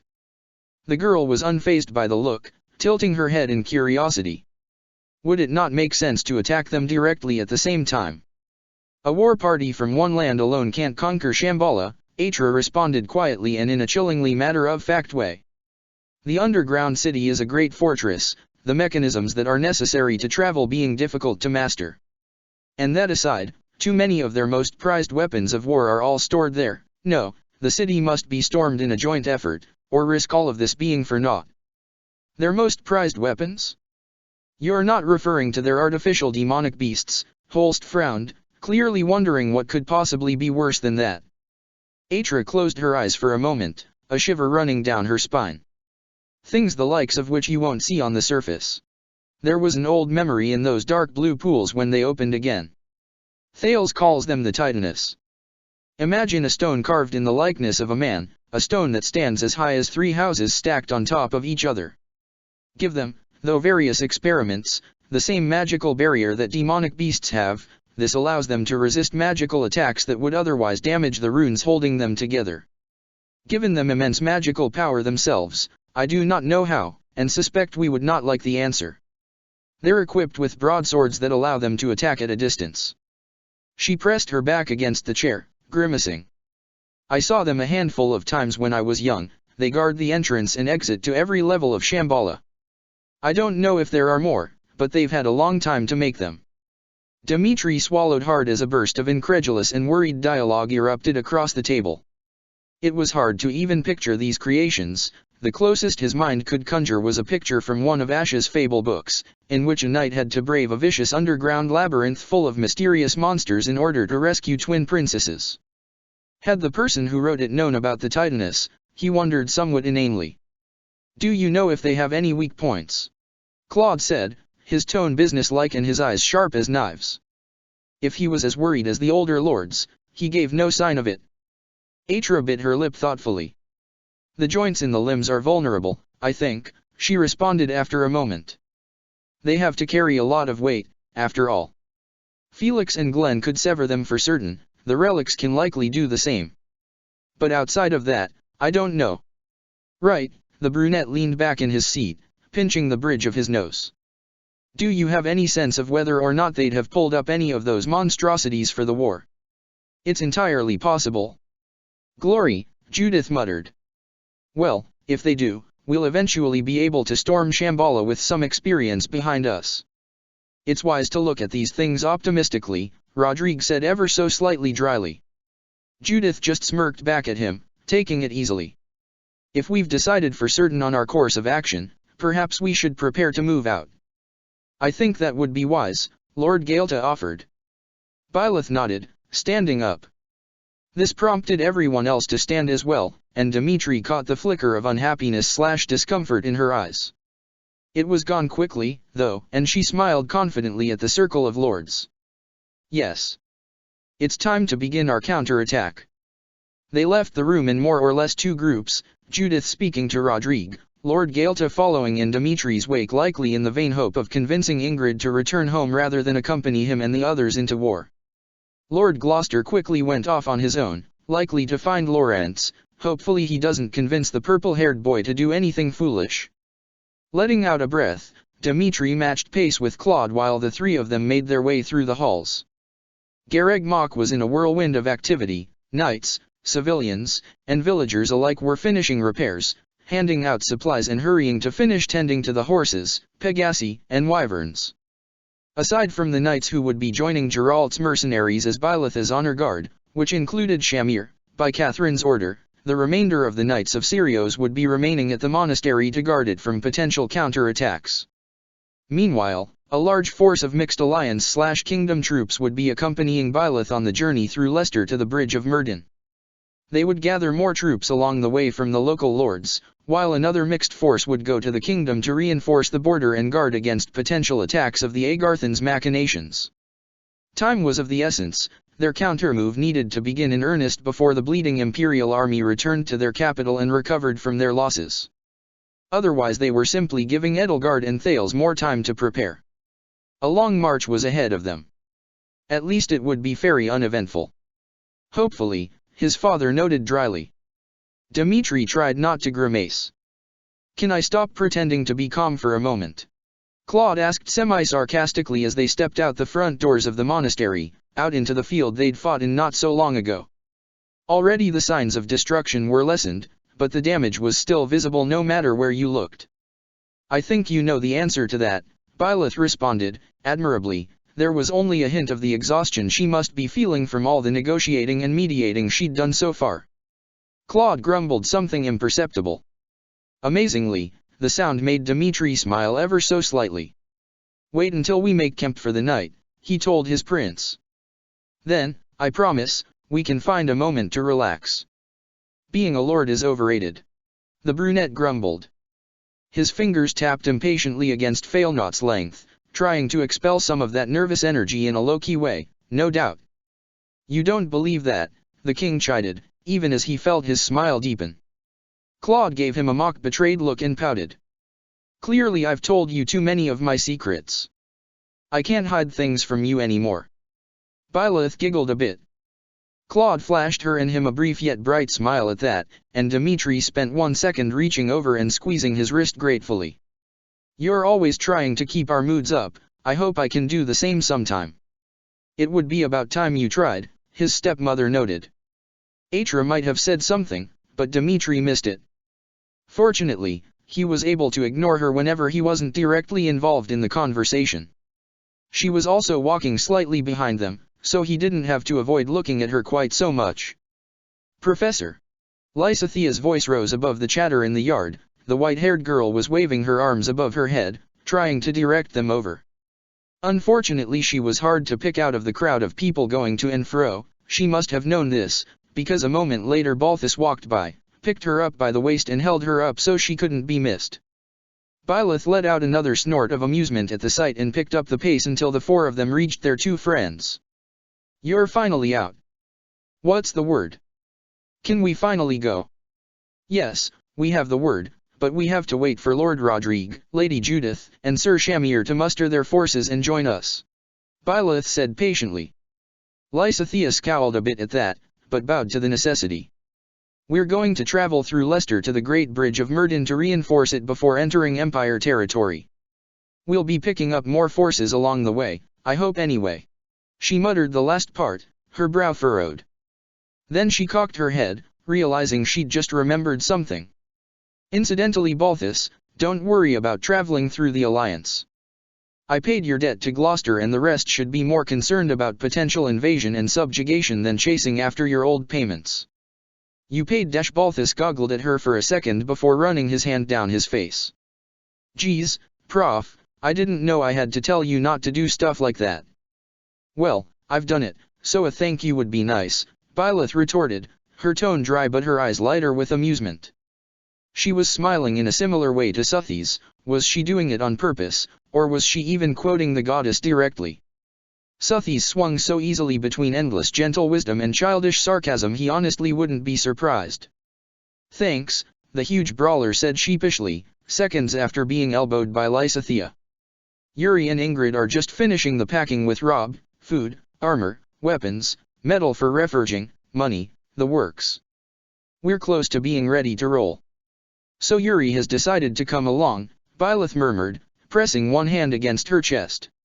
Dmitri was touched by the gesture as well, knowing that Yuri was the de facto guardian of Abyss and all within. The fact that he trusted Byleth with their safety, trusted her enough that Catherine's sworn promise to her that Abyss would be protected and not abandoned for any reason was enough for him, and felt compelled to join them in the war was humbling indeed. This went for all the wolves to an extent, but him most of all. Well, you can come see for yourself if you don't believe me, Balthus responded with a grin. Everyone's waiting in the stables, Lysithea added, crossing her arms. We're all tired of waiting. I think it's more likely we're so anxious we want to leave as soon as possible, if only so the travel can provide some distraction, Dmitri thought, looking down at the girl's pale hands. Her posture hid it, but he thought he might have seen them trembling. Naturally she saw him and jutted her chin out defiantly, even though her eyes were cloudy. Even now, you don't want to admit to weakness. It's not weakness to be afraid of what's to come, Lysithea. If you weren't at least a little afraid of what the war might turn you into, I might have to call you a fool. We'd better catch up then, huh? Claude said. We have time for one last speech before the rest start to join us. Atra hummed in agreement. Bylitha's expression clouded over slightly, and she nodded to Lysithea before starting to make her way to the stables. Dimitri followed after her, a little concerned but suspecting what was on her mind. The stables were as much a whirlwind of motion as the courtyard. It was essentially packed to capacity, with many more horses and pegasi having been put in hastily made temporary shelters elsewhere on the monastery. Rob, Hannah, and the rest of Geralt's mercenaries were going in and out of the far exit, their arms full of various supplies for the caravans. The rest were helping the former students equip various mounts for the trip. Dorothea was hovering near Sylvain, who was patting the nose of his horse, while Linhard was standing near Happy and apparently in an animated conversation with her. Bernadetta and Marianne were together, alongside Felix and Glenn, likely they'd be riding together for the trip at least. Hilda was chattering at Ash and Ingrid, Leonie conversing with Lawrence and adjusting the saddle he'd placed on the back of his horse. Lawrence had spoken at length about becoming a Dark Knight before, but he hadn't considered himself properly prepared until now. Maybe he still didn't think he was, but knew he had to be. Raphael was patting Ignatz on the back as the green-haired assassin helped Flane up onto the back of his horse. Apparently the young priestess had some experience with riding, but hadn't in a while, so she wanted to test the waters. Yuri was leaning against the wall, saying something to Ash that made the younger boy blush and stammer with a grin on his face. Constance, meanwhile, was discussing something with Falry near the stall her Pegasus was within. Annette and Mercedes were offering to do something Dimitri couldn't quite see from where he was standing. He could swear that his friend looked a little abashed by whatever he was being offered, though. Everyone, Byleth called out, then hesitated. Nevertheless, this gave her the attention of the entire stable. She stayed silent for a moment, eyes closed. Whatever she and Suthies said to each other in that moment, it gave her the words she was looking for. "I'd rather send the lot of you home," she confessed, "not because I want anyone else at my side for this war, I don't. I can't imagine fighting alongside anyone else. But the reality of war is the fact that any one of us can die in the future if we depart from here, despite our best efforts. I still have limits, despite my transformation, and I can't guarantee your survival to the end of this conflict." She took a deep breath. "So I want you to know, that if anyone here wants to step away from the front lines, speak now, and I'll ensure you return home." There was a single second of silence, then Yuri chuckled. "Do you really think you're going anywhere without us, Professor?" he asked in amusement. His smile was kind, though Dimitri could tell he appreciated the sentiment and the offer. "You're so silly, Prof." Hilda laughed, skipping towards her and wrapping her in a hug. "Of course we're going with you. Who else is going to make sure you take care of yourself?" "Nothing in life is guaranteed," Ignatz said. His voice didn't shake at all, instead it carried a strong note of confidence. "Whatever comes to pass, I'd rather be at my friend's side than anywhere else." "It would hardly be befitting for Captain Geralt's apprentice to back out now," Leonie said, pumping her first. "Where you go, I go, Professor. You remember that?" "Kid, you really should know this already," Rob said with a faint smile as other cheers and voices raised in agreement filled the air. "I do know," Byleth managed, squeezing her eyes shut. Dimitri noticed in alarm that there were tears at the edges of her eyes. "I just had to make it clear the option existed. But if this is the path we all choose." She clapped her hands together. "Let's prepare to move out." It wasn't a call to action, it was a solemn declaration. One of the many things that made her different from that witch, and something he admired deeply in her. Dimitri leaned against the tree trunk, staring up at the star-studded sky. His back ached from the long days spent on horseback. They'd traveled for weeks until they reached about halfway through Edmund territory. True to Byleth's words, their group had been steadily gathering more troops as they moved from territory to territory. The army numbers had swelled to a very respectable number, though they weren't traveling in a single unit by virtue of the various towns not being equipped to shelter them all.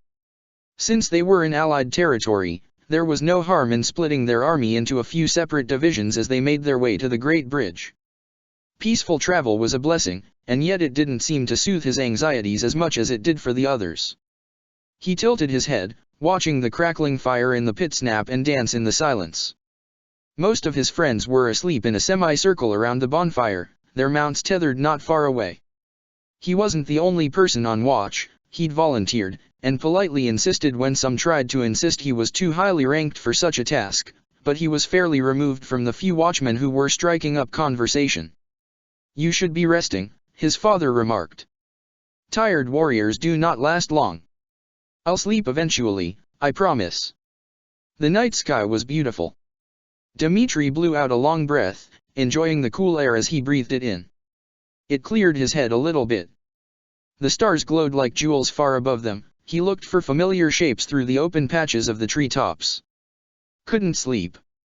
Glenn's voice was soft and sympathetic. The young king started slightly and turned his head to see his old friend carefully step around Felix and Bernadetta before coming to his side. Sliding down the tree so they were sitting side by side, Glenn asked, "Bad dreams?" "I'm not a child anymore," Dmitri murmured, looking away. "That's not an answer," Glenn said, rolling his eyes. "I had plenty of nightmares after that night. I both dreaded and wanted them." "You wanted?" Dmitri started, staring at him for a second. Then it hit him. "Seeing that night again and again in your mind dash." "Yeah. I hoped that, if I could just figure out who I was trying to protect, that would kick a door open in my brain." Of course, remembering the night meant remembering the pain, though I think my mind was still blunting it. Glenn looked over at Felix. "It feels so good to have some memories back. I don't feel quite so much like a stranger who stole a dead man's body." "I never," Dmitri started to protest, but when he saw Glenn's tired expression, he switched tact and grasped his hands. "I'm so glad you're alive, Glenn. Memories or no memories, knowing someone else survived, knowing that saving me didn't kill you." His voice cracked a bit. "I'm so glad of it." "Do you know why I did it?" Glenn asked, squeezing back. "It wasn't because I was your knight, or that I felt obligated to. It was because I love you, my little brat brother. A choice between running and maybe saving myself, and risking everything to save you is not a choice at all." Dmitri felt a lance of tangled emotions stab through his chest. Without thinking about it, he leaned against Glenn and rested his head on his shoulder as he'd done so many times when he was a child. "You don't actually think I blame you for anything, do you?" Glenn asked. He must have talked to Felix about this at some point. Why else would he ask? "I don't. I wouldn't. Whatever happened then and whatever happens next, is my choice." He ruffled Dmitri's hair fondly. "Don't take responsibility for my choices. Or anyone else's, really. You're going to go crazy, thinking like that." Glenn's eyes flickered elsewhere in the field. Dmitri wondered if he was aiming that remark at Atra as well. He couldn't bring himself to ask, though. He couldn't really bring himself to think about her at all. "Telling your king what to do now, are you?" He tried to make it a joke. "Crown or no crown, you haven't changed at all," Glenn retorted easily. "I'll be a perfect knight when people are watching, the rest of the time. You're mine, brat." Dmitri let out a little chuckle. The headache that had been bothering him all day was going away a bit. He let his eyes fall on Felix where he was sleeping near Bernadetta. "Has Felix talked to you about Bernadetta at all?" he asked curiously. Glenn snorted. "Felix, come to me about a girl. We're talking about the same boy here, right?" "Haha, true. Still, I thought they might be rather mismatched when he first approached her." His smile widened a bit when he remembered that interesting start to a relationship during the victory feast. Yet she seems to like spending time with him. "I think they can learn a lot from each other. I don't know her as well, obviously, but she seems to be more confident when he's nearby," Glenn said. "It's good to know that between him, Byleth and Claude, she's guaranteed to have a place for herself after the war." "Indeed," Dmitri agreed quietly. He started to ask something else when something caught his eye. Something overhead. It was almost too quick to truly be seen. A massive, blazing star flying overhead, leaving a trail of white smoke behind it that slowly dissipated. It flew by in seconds, a strange noise crackling over the treetops in its wake. "What was that?" he asked, startled. "My brain says it's a shooting star," Glenn said slowly, "but my paranoia says it's something worse." A rumbling, earth-shaking chuckle shook the very ground beneath them, echoing from the forest behind them. Both boys jumped to their feet, instantly going for their weapons. Glenn pointed the glowing sword of Merulta into the darkness, his eyes warily scanning the foliage. There was another rumble, like something massive hitting the earth. The snap-crackle-crash that followed, like dozens of trees being knocked over, woke a dozen of their friends at once. It was so loud it was amazing anyone managed to sleep through it. Something enormous shifted in that darkness, a pair of large, ruby-red eyes lit up like blazing lanterns. Worse and worse, indeed. A thundering voice responded. Chapter 54. Could they really not have something go their way before fate came to kick them in the gut once again? The ground shaking was what initially roused Claude from his sleep. The thundering voice drove all sleepiness from his brain. He jumped to his feet, scrambling for his bow and quiver. He wasn't the only one either. Byleth, Hannah, and Rob were on their feet instantly. Meanwhile Bernie, Ash, Marianne, and the others scrambled to keep up. For one scary moment, he couldn't figure out what Dimitri and Glenn were facing off with. It was the middle of the night, the darkness of the forest only broken up by the camp's various fires and torches. He took a few steps forward to join the blonde, staring over his shoulder into the inky blackness of the forest. Oh geez. Huge red eyes glowed in the dark, literally glowed, there was no other way to describe it. They were set in a huge face that was shadowed heavily. He couldn't see the body, even though when the owner of the eyes snorted, sending a wave of hot air blasting into his face, proving whatever or whoever this was, they were very close. Trees crackled and splintered. Claude could hear something massive slowly sweeping over the earth, uprooting or breaking everything it touched. A demonic beast? But why is it just sitting there instead of attacking the camp while we were sleeping? And who spoke? I can't see a person in there, and who would be dumb enough to stand that close to a demonic beast anyway? Who goes there? Dimitri demanded. There was a brief pause, in which their other friends rushed around them. Felix appeared on Glenn's right, the Aegis shield glittering in the firelight. Marianne scrambled up behind Byleth as she made her way through the crowd, one hand on the creator's sword. Seath rushed up from who knows where, coming up behind Ingrid who unsheathed Lewin and pointed it with a slightly shaky hand at the Trilene. Sylvain joined Felix and Bernadetta a moment later, the lance of ruin at the ready. Hilda yanked Balthus to his feet, one hand on free Kugel as Ash and Ignatz formed a backline and readied their bows. Happy swallowed hard, pressing two fingers against her lips to muffle her reaction. Yuri and Atra took point in the middle, between her and the archers but behind Byleth and the front linters. Balthus, Hannah, and Rob rounded out the force, taking point on either side so the force was flexible. Somewhere in the back of Claude's mind, he noted that this was the first time in literal centuries that so many heroes' relics were being wielded by the same army.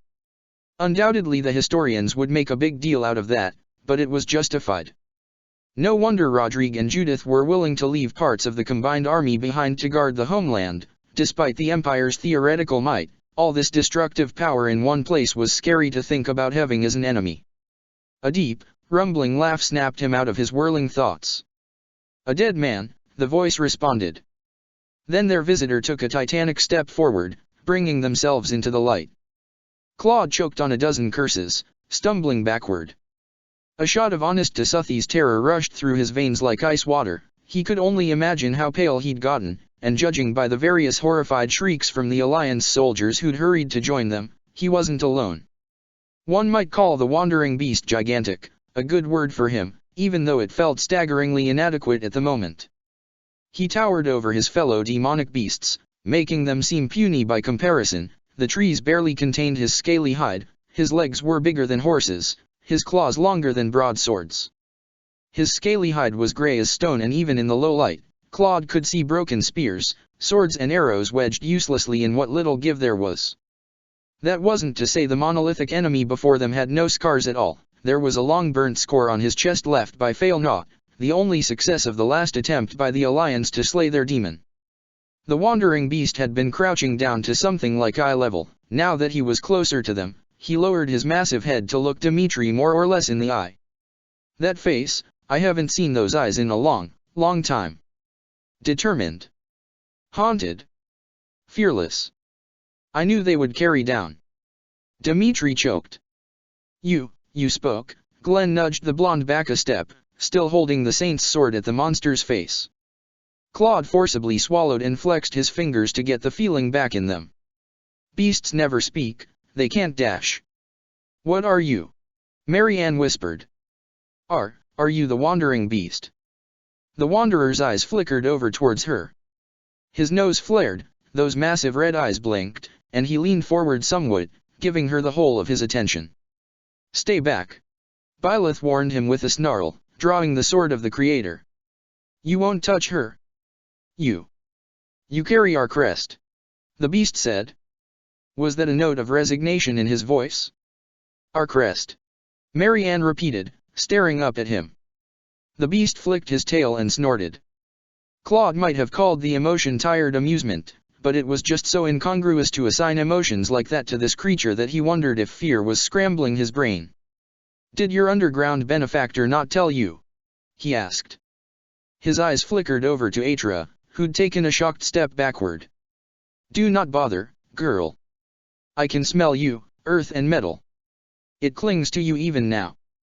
I remember, even when the last of my humanity is burned away, that scent will be burned into the black matter of my brain. The last word came out as a strangled snarl, like he was choking on his last words. The wandering beast shuddered, his claws dug deep into the earth as he took in a deep breath. The students and soldiers tensed virtually as one, but once again, no attack came. She's not one of them anymore, Yuri responded in an admirably calm voice. Claude would have to ask him later how he managed to speak as if he was discussing the weather. She's ours now. The beast tilted his head a bit before snorting in what was almost certainly amusement. Is that so? This was surreal. This was beyond surreal. We're having a conversation with a demonic beast, none of the myths ever suggested he could speak. Wait, he knows about Agartha. How? And why him? He must have been human at some point, but when? Stories about him go back to the founding of the Alliance, some even further. Wait. He said that Marianne bears our crest. As in, he had it too. Marianne's crest is the crest of Maurice, one that causes them uncontrollable transformations into a demonic beast form. He's been in the woods for years, even dating back to before the Alliance. Is this Maurice? The name slipped out of his lips without conscious thought. Those red eyes were on him instantly. He heard Marianne gasp in shock and understanding, even as a general rumble of confusion sounded from everyone who hadn't seen the quiet blue-haired girl transform that evening in the sealed forest. A shaky laugh escaped his lips, he felt himself smile up at the titanic being in front of him, even though nothing about this situation was funny. We've been calling you the Wandering Beast all this time, but I think I know your name. Maurice, the elite that was written out of history for bearing a power that brought disaster. Out of the corner of his eye, he saw Seetha's head snap toward him and give him an unreadable look. Well, at least unreadable from this angle. Claude couldn't have torn his gaze away from what was in front of him if he tried. Maurice. There is a name that takes me back, the monster, Maurice, somehow, in spite of the sheer impossibility, mused as he examined him. It has been so long, I thought I would never hear it again. It really is you? Byleth asked, faintly disbelieving even as she stepped forward, her sword lowering just a bit. How is that possible? Don't speak to him, Seeth snapped out suddenly. His voice was fierce and full of anger despite how level it was. He's too dangerous to engage. He'll kill all of us, be ready to fight. Morris's red eyes flickered over to the green-haired man. Claude heard the crackle-snap crash of his tail thrashing again. My beastly blood sleeps, for now, Sikal. These little moments of respite are all that are left of the man you once knew of. Sikal? Claude thought blankly. Seeth has the crest, but, really? I know old people might well to mistake generations for each other, but, no, that's crazy. Is it? You haven't attacked us, Marianne noted, completely ignoring this byplay while taking a hesitate step forward. Toward her ancestor, her great however many times grandfather, the greatest and most terrible of all demonic beasts. Goddess above, what was this life becoming? Byleth firmly put her free arm out in front of her, remaining between her and Maurice even as everyone else turned to stare at Seeth for a few seconds. She didn't prevent the blue-haired girl from speaking though, from seeking answers. Is there something that you want? Did you know that we were coming? She winced at her misstep, and Claude fervently prayed that the soldiers still lingering with them, paralyzed by the macabre and strange scenario playing out before their eyes, would forget about it in all this excitement. No. They came to me, not long ago. Maurice snorted. They came as they did so many years ago, when I was a child struggling to free myself from the wreckage of my house and the corpses of my parents that pinned me beneath them. They came again, swearing to give me all that I desired and more if I would once again be their monster. Wait, what? Linhard found his voice then, nudging his way past Balthus to get a better look at Maurice. You were one of the elites, weren't you? Why would the Agarthans have come to you? They came to us first. Sirios, Sikal, Indek, and Makul came later. Morris's claws dug at the earth again. I was alone. I was starving. I lived in a fodland that had no rulers, that was blooming for the first time since the catastrophe. So when they swore they would make me a god, I went with them. He laughed, a scratchy, utterly indescribable sound that made Claude shudder so badly he nearly dropped Fail Not. Bernadetta actually swayed in terror and nearly collapsed, grabbing onto Felix's arm for support. If this is godhood, then what is in the eternal flames? He lowered his head again, so he was looking Marianne more or less in the eye. Byleth snapped her fingers, and their friends quickly, discreetly, shifted their positions so they were surrounding the young holy knight or at least able to easily reach her. You want to know why you were cursed? It is not a curse that poisons you blood, but their weapon. The blood and the bones that became our crest were tainted by the flames that are unleashed by the lance that flies through the sky, which flew above you this very night. That poison remained potent, despite the generations between us. Poison, Claude cleared his thought, his mind buzzing at the implications. Hey Maurice, what actually happened back then? The stories say that the goddess gave you and the others your crests, and the heroes' relics. They said that? Truly. Maurice let out a racking, trembling keening noise. A massive number of tangled emotions echoed through the air. Claude thought he might have heard bitterness, and regret, and disbelief, the last one most tangible of all. There was nothing holy about that night, Ren. That name jolted him badly. Ren, from the journal. Ren von Regen? All this time, I was reading the words of my ancestor without realizing it. All the official history books just use his last name as if it was his only name, like all villagers do. He felt his heartbeat pick up, excitement beginning to mingle with the fear he'd been experiencing. Poisoned.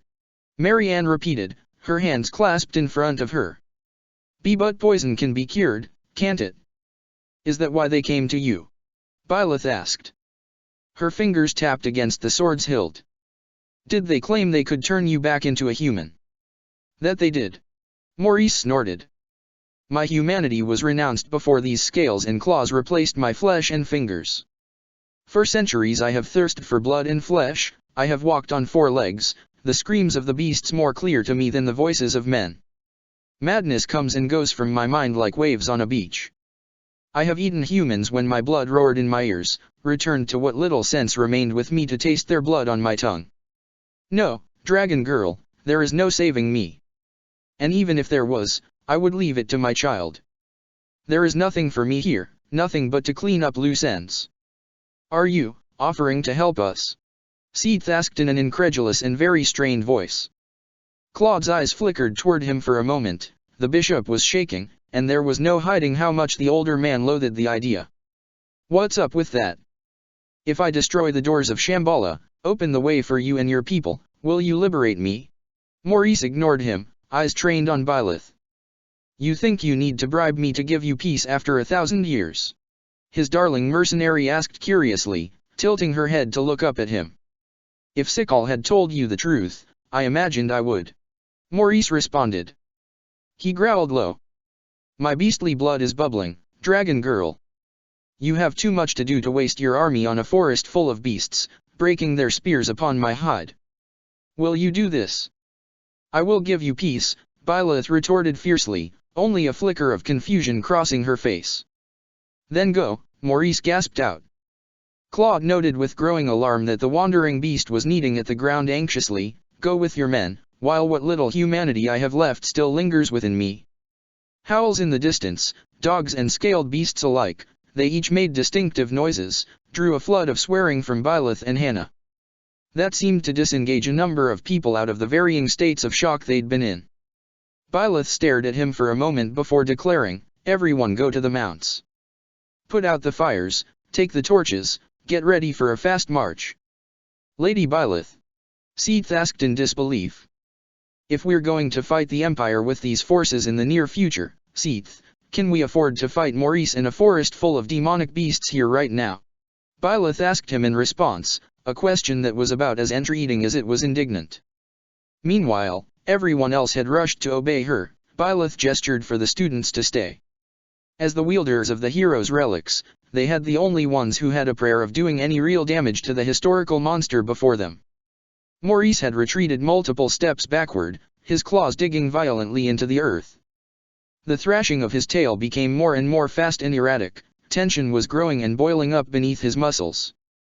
Claude realized with a sinking feeling that this looked familiar. Marianne had trembled and swayed on the spot before her crest-induced transformation kicked in. "Oh bother."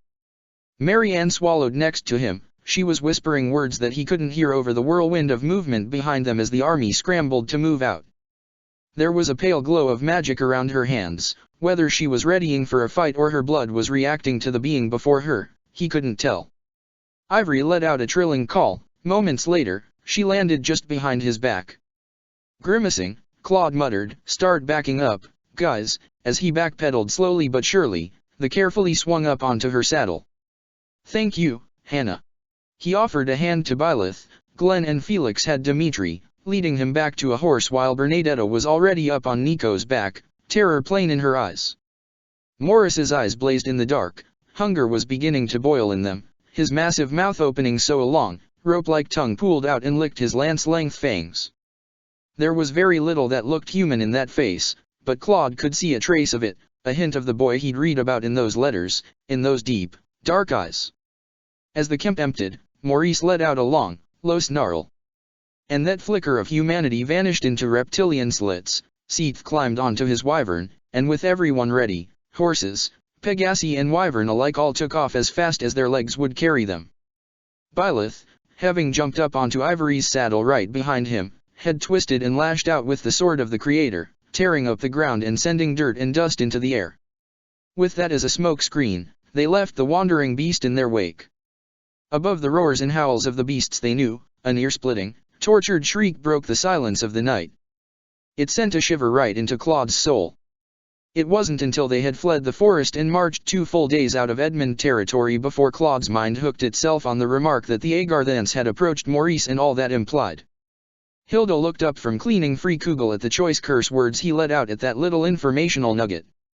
"What's the matter, fearless leader?" she asked jokingly. Cyril blinked twice, shifting a bit on the log he was sitting on. Lysithea had fallen asleep on his lap and he wasn't in a hurry to dislodge her. "You know, once I got over the fact that a man who became a demonic beast 1,000 years ago, it occurred to me that I didn't think to ask him about Agartha," Claude complained, hitting the flat of his palm against his forehead. "Of course I'd only remember something that important after we'd run away. I was so stunned, I didn't think of it either," Atra murmured, poking at the fire they were sitting around with a stick. "I've seen a lot of demonic beasts before, but none of them could speak or reason. Even those who had been transformed from humans mere moments ago acted purely on animal instinct.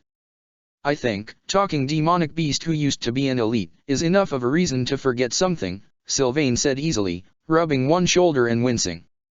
"Did you hear how many beasts started howling out of nowhere before he told us to leg it? I seriously thought we were gonna die for a minute there."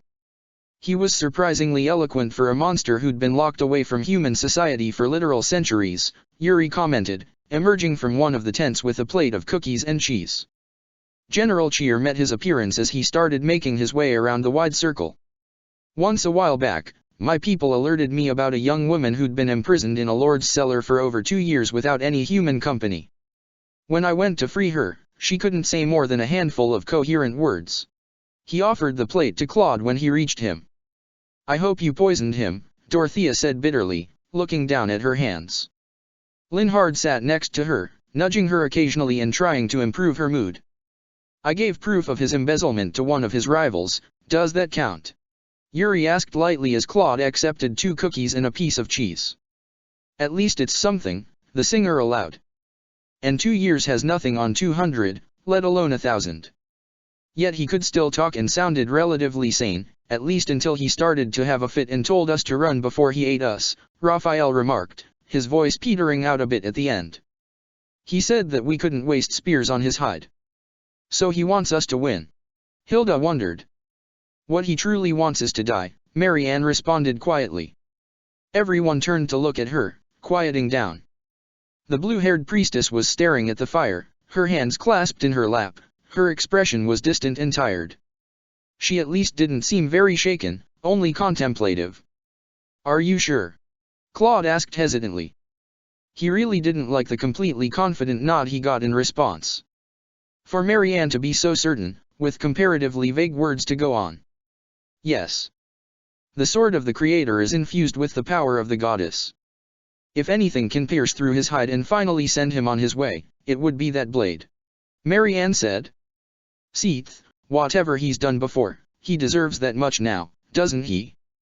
It sounded like she was asking as much for herself as she was for him. And maybe Seeth sensed that, even from where he stood behind Flane at the edge of their circle. His expression was cleansed of lingering darkness, and he nodded. That is the compassionate answer, Marianne. Yes.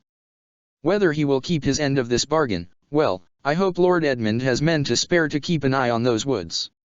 Claude tilted his head and stared intently at the green-haired man as he munched on the sweet offering. You definitely acted like you knew him. You're not an easily offended man, and you really hated him the instant I called him Maurice. The question is, how? He called you Sickle. I guess my theory that you and Flane are descended from the saints has more water than she insisted. I'm getting closer to the truth, just you wait. As if he could feel Claude's eyes on him, Seeth glanced at him, eyebrows tabled.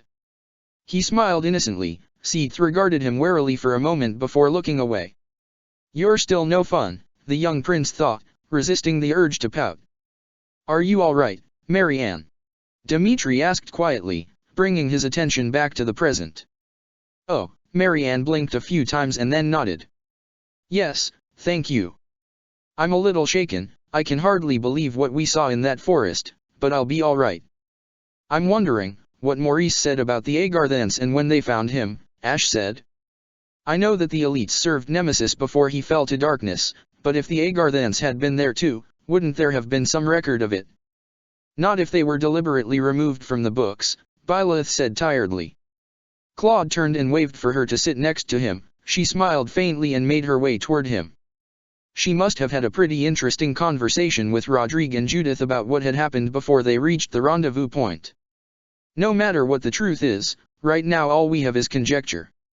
We're not likely to get any significant answers unless we capture someone higher up the ranks than Atra was. How far away are we from the Demmed Bridge? Felix complained, waving Yuri away when he offered the sweet plate to him. Bernadetta, meanwhile, snatched at least 3 cookies and frantically waved for the purple-haired boy to sit on her other side. With only a brief second of hesitation, Yuri did just that. We've been marching for weeks now. Are you that eager to go back to war? Dorothea asked bleakly. Felix looked away, uncomfortable. Glenn shook his head and came to his brother's rescue. Every battle we win is one step closer to the end of the war, he told her. In that sense, I can't deny I'm a little eager to stop marching and start fighting. The quiet before a battle always got to me. I know. It's peaceful but not peaceful. You're just waiting for something horrible to happen, Bernadetta mumbled, looking down at her feet. I'd almost rather have someone swinging a sword at my face. At least I can do something about that. Claude watched the discomfort and understanding flicker across the faces of his friends. An awkward silence fell as Yuri absently ruffled Bernie's hair to comfort her. Mercedes closed her eyes and Annette began humming a little tune he'd heard her use to calm his nerves before. It was little wonder. Everyone had been trying not to think about the elephant in the room since their battle at Garag Mach, as confident as they were in Teach, as ready as they were to fight for their homes. That siege had been a major kick in the perspective. Claude still couldn't begin to estimate how many people he killed over the course of that day. Teach had easily killed 3 times as many with the new power of the Creator's sword. Lysithea and Constance were neck and neck for kills, if you didn't count anyone who was consumed by the bonfires the latter's bolting started. Who even knew how many people fell to Dimitri's lance? Everyone else had at least a double-digit body count, and realizing that it would have to get higher before this war was done, the realization was sickening. He couldn't let his friends fall into despair, could he? Hey Teach, remember when you were first holding Skywatch and a wyvern took off with Lawrence still holding the reins?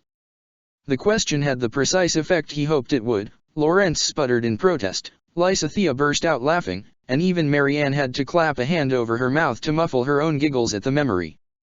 Grinning, Claude leaned back a bit and began to regale the Blue Lions about some of the first riding lessons Byleth had arranged for them to attend. Lawrence protested the whole way, but even he fell to the inherent amusement of some of the situations that had unfolded.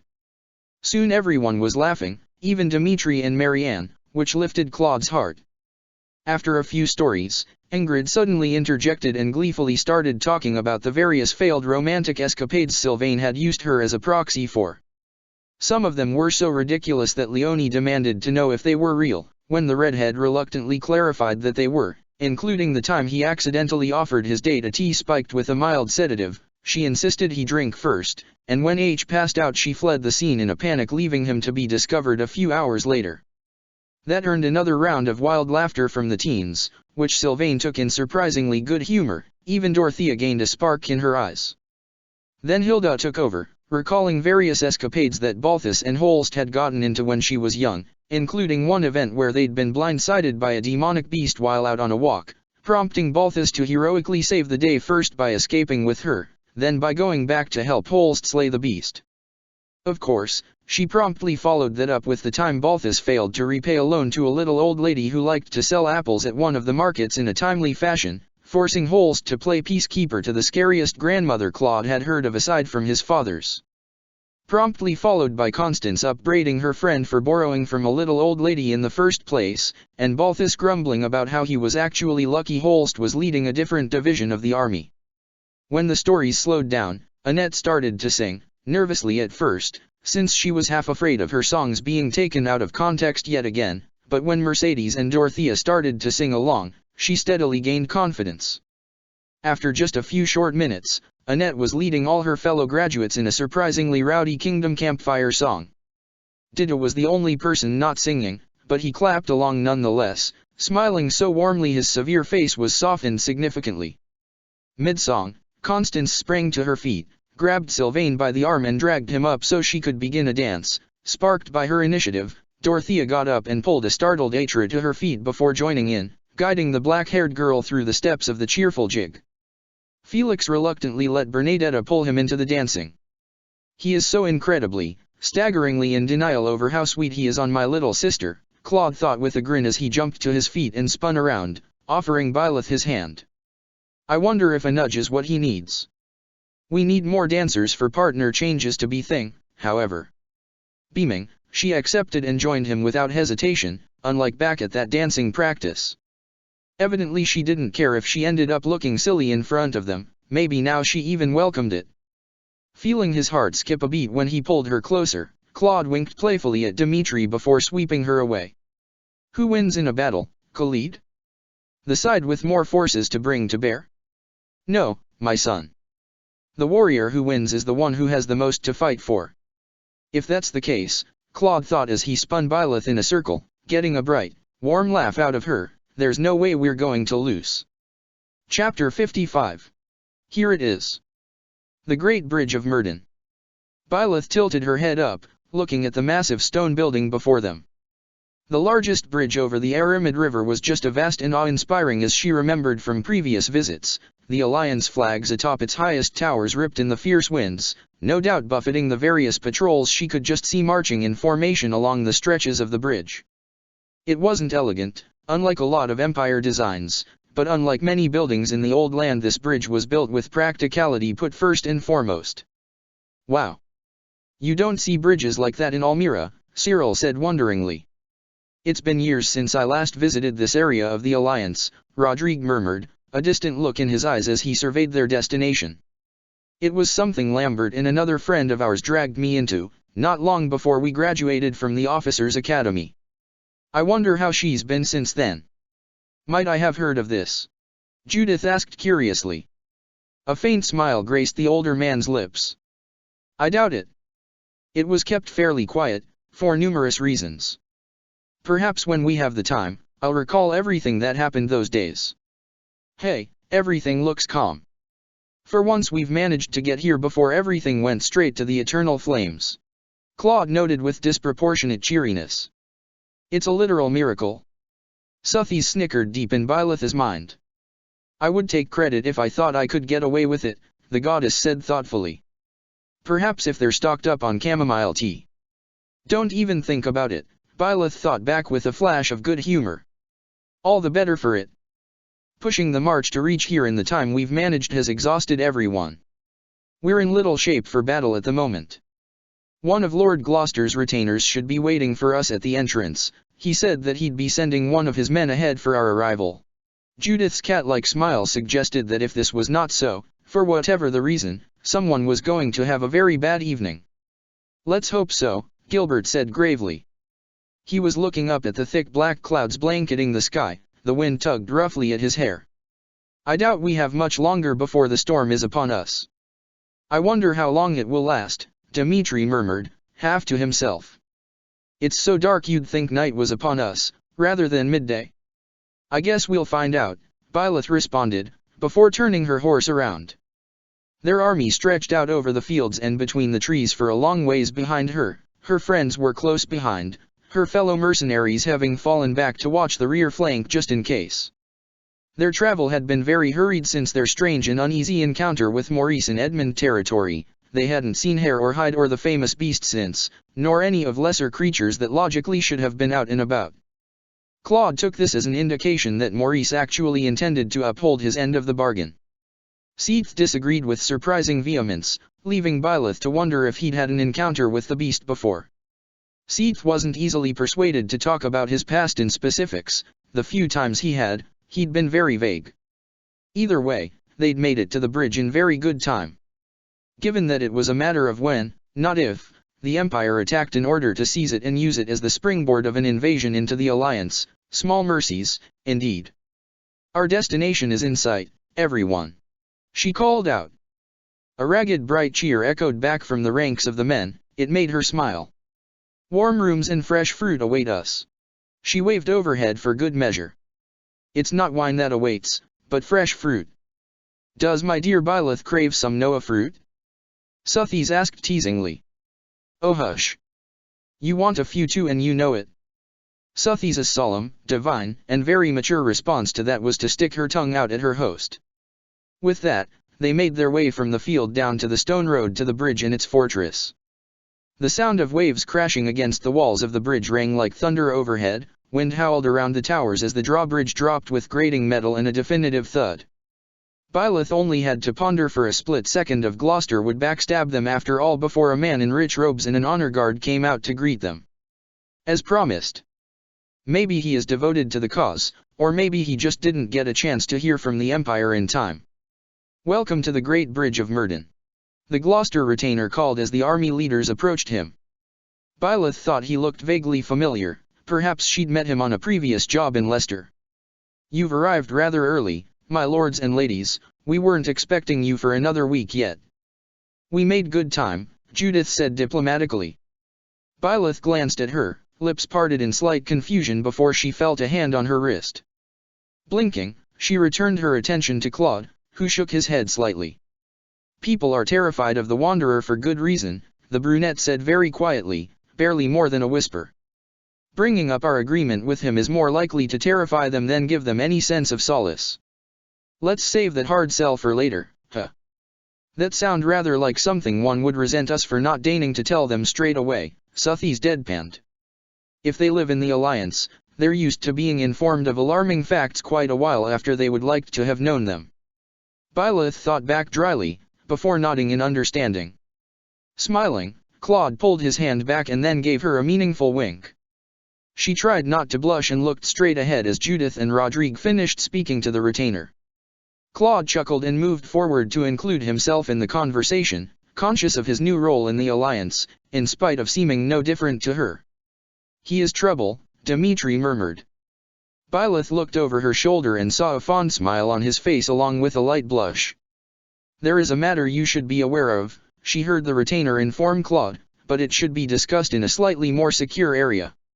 Your accommodations have been prepared, shall we go in?" Claude didn't tense up at this, neither did Judith. So neither of them seemed to suspect a trap. Byleth wondered if she was just being paranoid. Or perhaps she actually wanted a reason to distrust Gloucester, considering what she knew him to have done. "What was it you said about that particular lord after we saved those merchants, and Raphael and Lawrence were out of earshot?" Sotheis asked idly. "I'm going to pull his spine out through his throat. Or maybe it was, I'm going to take a leg bone from that demonic beast and shove it so far up his." "Please don't," Byleth pleaded, praying she was still keeping a straight face. "Why?" "You said it, not me.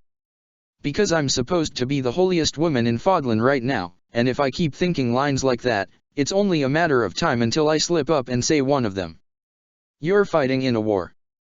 They cannot possibly expect you not to swear. Might I remind you that I have no idea how to preform this role Rhea decided to give me? I would prefer to be paranoid than risk screwing this up."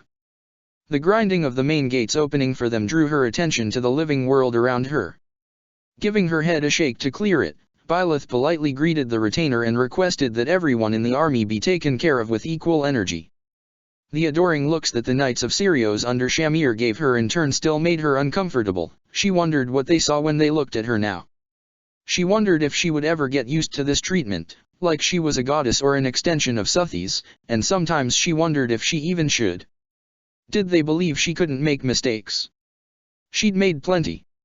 If she forgot that, what kind of person might she turn into? It took a little while for the entire army to enter the bridge, dismount and get their mounts squared away. As that was happening, Byleth and the other leaders were led into the fortress by the retainer. The rooms within the fortress were surprisingly elegant, considering what the building was constructed for. They were led down a number of carpeted hallways before being brought to a massive dining hall. It was at least as big as the one back at Garreg Mach. Thinking of that gave Byleth a pang of homesickness. Something smelled very good in the kitchens. Raphael wouldn't be the only one to appreciate that. "The message came to us just yesterday, Lord Regan," the retainer informed Claude, handing him a scroll. Judith frowned and looked over the brunette's shoulder as Byleth watched his expression. The man didn't wear Empire colors, even though the message was sealed with the royal crest. "Because of this, we're actually quite grateful for your early arrival. This bodes quite ill for the future." Claude tsked as his eyes scanned the page. A magnanimous offer, for her. Lord Gloucester elevated to her royal council, the lands of House Regan, exemption from fighting in her army for 10 years. The Imperial army will march through the land toward Deirdre without a stone thrown or a pane of glass broken, should you accept. A rather friendly way of saying bow to me and avoid a deluge of human blood. He rolled it up and handed it over to Judith. The older woman snorted and tore it in half, to the approving looks of the retainer and Lord Rodrigue. "I wonder who else she's sent this to, at least one name springs to mind. Has Lord Gloucester given the Emperor a response? To quote my lord's own words on the matter, it would not have been proper for me to treat with you without speaking to the Great Council. After all, I am not king of the Alliance." "Oh, Edelgard will not like that," Byleth thought with a strange kind of amusement. He's indirectly insulting her for not addressing him like an Alliance noble, instead speaking to him from the position of an emperor to a noble. Perhaps he will be loyal to us despite his reservations. Dmitri smirked at that, though the look faded for concern after a moment. "Who else do you expect was given the offer?" "A few well-known troublemakers." Claude shrugged. "It's not ideal, but with our current unity with Faergus, it's not an attractive offer that it might have been in another time and place." "I know who you're referring to," Judith said dryly. "Shall we draw up a letter warning Lord Edmund to keep an eye on him?" "Who?" "Oh, of course. Ugh. Why did I think that he would be out of our hair by now?" "I think that would be wise," Byleth said, managing to keep the exasperation out of her voice at the last second. "But before that, Might we see to feeding our people? The rushed march has been rather trying for them. The retainer bowed deeply to her. As you wish, Lady Eisner. Byleth ate her meal fairly quickly, and then began to make rounds about the dining hall, speaking to various factions of the army. She asked after the health of the foot soldiers, listened to their concerns when they asked her questions or expressed fear for might happen to their families, and tried to provide as much comfort and support as she could. She had little hope of building bonds as close as that which she had with her precious friends, but she did want the people who looked at her for hope and guidance to know that she valued them and would do what she could for them. Heaven help her, but there were so many people.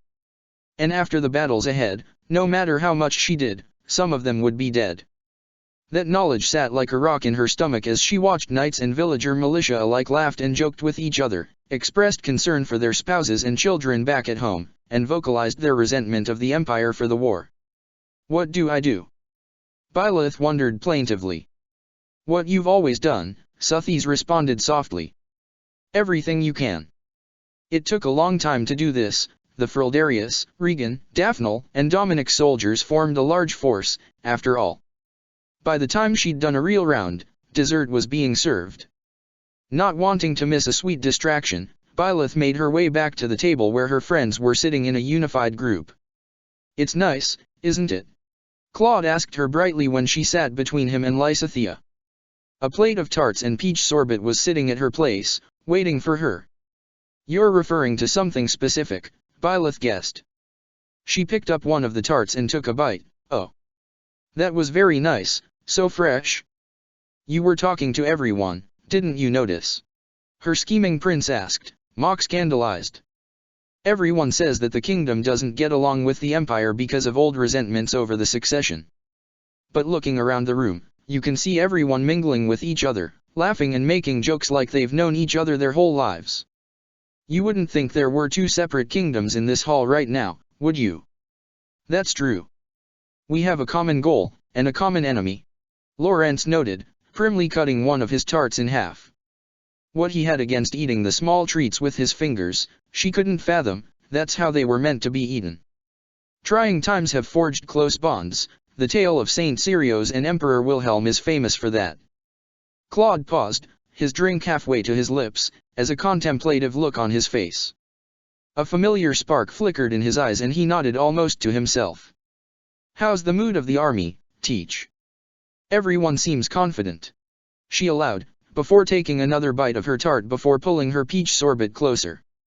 Considering that we're on the verge of marching into Empire territory, it's a good thing, but we haven't been in much heavy fighting yet.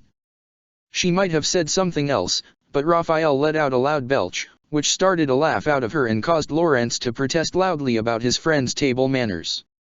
Leonie promptly teased him about being uptight, causing him to sputter in protest, and the pair moved away from military affairs to more uplifting topics. Byleth allowed herself to enjoy it. She listened to Yuri and Claude verbally spar, Hilda, Balthus and Happy taking mock serious bets on who would come out on top. Ignatz asked Flane if she would be willing to be a model for his portrait of Saint Cethline, a project he'd been considering for a while and hoped would be one of his masterpieces.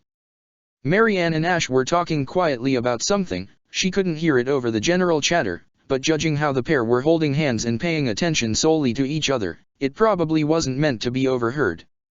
Balthus was arm wrestling with Raphael, who he'd developed a fast and deep friendship while Rob, Hugo, and the other guys from the mercenary troop gleefully cheered them on.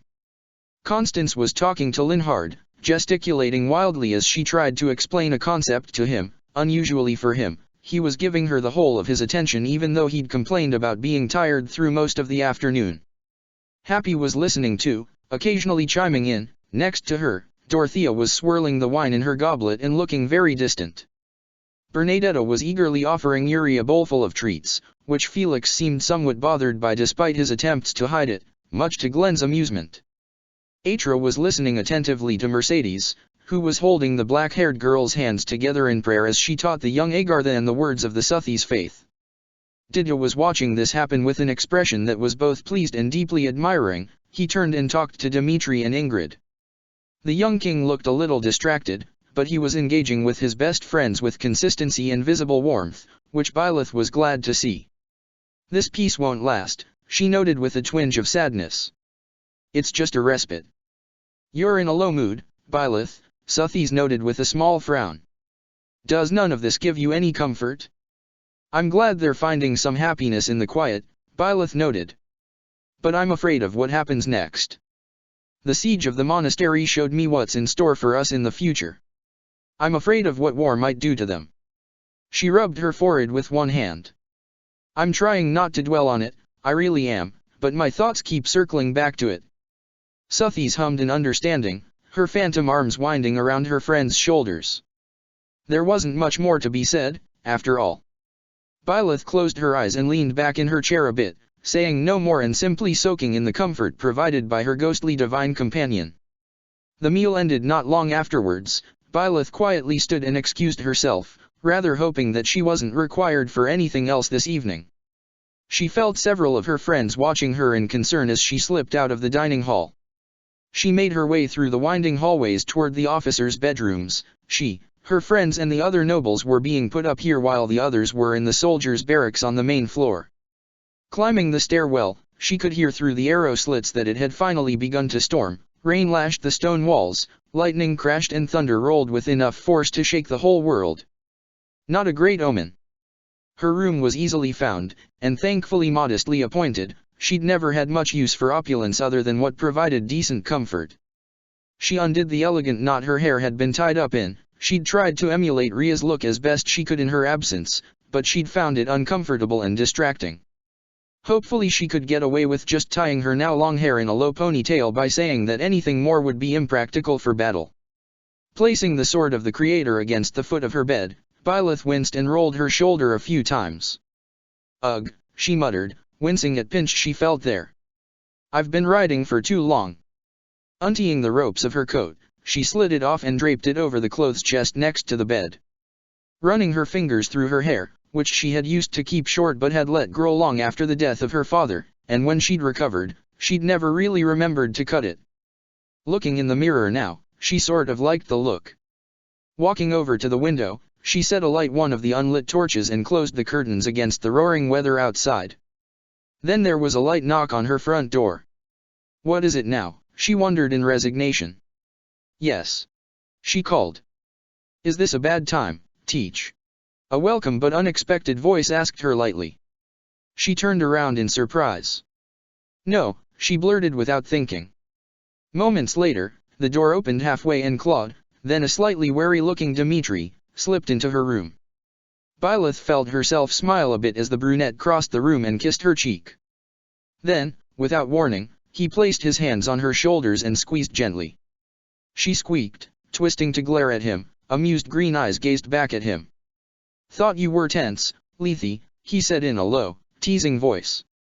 Byleth's stomach twisted in a very treacherous manner. He'd first called her Lethe when they'd first. I can at least make you feel a little better. Aren't you worried about getting caught in here? She asked, only to whimper, damn it, when Claude started to massage her shoulders, working at the knots that had built up over the march and the stress that had been eating at her. You two worry too much. You don't worry enough, Dimitri grumbled, padding closer and lacing his fingers between Byleth's. I can't function as your missing sense of self-preservation forever, Prince Khalid. It was impressive how much chiding emphasis he could fit into one word. Hey, I have well-developed self-preservation. You two are the ones who live dangerously, and you got me doing it too, Claude complained teasingly. Liar, Dimitri said flatly. You were always a good person. You just spent so long pretending you weren't. You even started to fool yourself. Byleth blinked when Claude didn't immediately retort to that. She didn't really get a chance to ponder that, however. The brunette pressed his fingers into a part of her back that had been particularly knotted up and she melted into his hands. A moment later, a soft kiss pressed against her neck before Khalid murmured, Lie down, Lethe. This'll be easier for me that way. Her resistance effectively drained away. Byleth moved and sat on the edge of the bed. She paused briefly before pulling her shirt off and lying down on her stomach. She heard Dimitri's breath hitch and smiled a bit to herself. The mattress dipped slightly as Claude sat next to her. Aren't you going to sit with me, Mitya?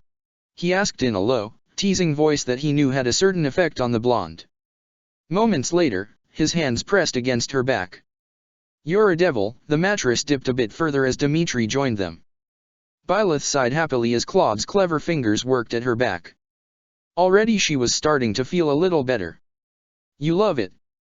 Though the thunder and lightning had stopped, it was still raining the next morning, but Byleth went out to see the bridge guards nevertheless. She had an overcoat with a hood that kept the rain off of her face, which she appreciated. Judith and Rodrigue were with her, as were Claude and Dmitri. The former two were speaking to the head guards and giving her advice while subtly giving the latter two an on-the-job lesson on how they should handle the minute decisions in their new roles as Duke and King. This might be the roughest on-the-job learning since father took Juno into the troop and had Uther start training her to become a war master, Byleth mused, a faint smile on her face as she recalled the cranky old man who'd retired from mercenary life a few years ago. "I wonder how he's doing. He had a home in northern Faergus the last time I saw him." Lord Gloucester's retainer was saying something to Rodrigue when Byleth saw the flicker of purple-pink over his shoulder. She probably wouldn't have seen it before she fused with Suthies's heart. It was only a brief moment, a few seconds, before the person using the strange variant of warp would solidify on the wall and spring the attack. She was moving in an instant. "Move!" She shouted at the lines of troops, grabbing Lord Rodrigue by the wrist and pulling him to the side. Sure enough, a blast of blizzard flew past her, close enough to chill the skin of her wrist. The spell flew harmlessly through where Rodrigue had been standing moments before to smash harmlessly into the brick of the bridge's fortress. The Frildarius Patriarch was quick on the draw. He quickly centered himself, turned in the direction the attack had come from, and promptly cast Aura in retaliation. The blazing white magic enveloped the enemy who had suddenly appeared on the bridge. A loud, childish, and vaguely familiar scream hit Byleth's ears. A flurry of other warp spells had deposited a number of armored knights, painted the silver and gold of the Alliance alongside the first attacker, who was rolling on the ground in pain. "You've got to be kidding me," Claude started, then he tensed up. He glanced up at the cloud-covered sky, blinking as the rain fell down, and swore bitterly. "Scatter!" he warned the troops. The troops and everyone nearby fled in different directions. Moments later, roughly a dozen stones engulfed in blazing flames fell from above the clouds. They shattered upon impact, burning fragments spraying in every direction. One of them hit Byleth in the leg, though she hardly noticed. Thanks to Claude's warning, no one was killed, though a number of people had been hit by the shock wave and the flaming projectiles. Looking up at the sky, Byleth knew that someone was overhead and snorted. "There's a Pegasus squad up there, carrying some siege mages. I'll bet my life on it. Time to use one of my new tricks, right Suthies?" "It couldn't hurt to pull back the curtain a bit," Suthies responded with a grim sort of amusement. Byleth pointed one hand upwards. "I can't use this the same way Constance can, but I can use it to surprise my enemies." Bolting, she proclaimed in a toneless calm. The blast of lightning flew upwards, splitting the cloudy sky and striking home on one of the Pegasus knights. Rider, passenger, and Pegasus fell to the bridge with a sickening thud, each charred like overcooked meat. The blast radius had struck multiple knights around where her first victim had been. Some of them fell dozens of feet, dropping below the clouds that had been shielding them, and several of their mounts bucked and thrashed violently in response to the attack. While they were built to survive it, their reaction threw several of their mage passengers from their backs. Byleth wasn't dwelling on this, however. Her eyes went to the first man who had appeared first and attempted to kill Rodrigue. He was scrambling back to his feet, trying to recover from his embarrassing failure and carry out his mission. "The Alliance has no use for northern savages," the man said indigently. "I, for one, have no intention of selling off my self-sufficiency to kowtow to a half-mad boy king. Come, my fellow free men. Let us free ourselves from this farce of an agreement." "Now I know where I heard that voice," Byleth thought darkly. Raising her own voice, she retorted, "Yes, instead you wish to kowtow to the warmongering emperor. I'm not sure what else I expected from you, Weathervane." The bridge shook under her feet. That could only be the result of other meteor mages. The bridge was under siege. How many forces? She looked at the Pegasus Knight where she had fallen along with her passenger. Charred as they were, she could still see the red and black of the Empire. This is designed to tear apart the alliance between the two kingdoms, she realized. Edelgard hopes that, If this goes well, the kingdom will blame the alliance for the deaths of Rodrigue and Dimitri, believe they intended to backstab them from the beginning. Don't you care that you're ordering the death of your step-brother and the destruction of his home, Edelgard? He cares so much about you, why is it so easy for you to discard that like it means less than nothing? Dimitri appeared in a flash of light blue light in the rain, he pivoted on one foot and raised a javelin enveloped with his crest's power. Then he threw it. Akiran had dodged a flurry of arrows that Claude had shot at him as the alarm bells rang and their friends came pouring out of the fortress, ahead of the actual experienced army. Byleth noted with a warm sense of pride and affection, weapons drawn and ready for a fight, not that they were needed. Because Archeron had walked right into Dimitri's field of vision, just in time to take a bladed crest-powered javelin to his head. The siege of Murden had begun. Check the description for the links to the author.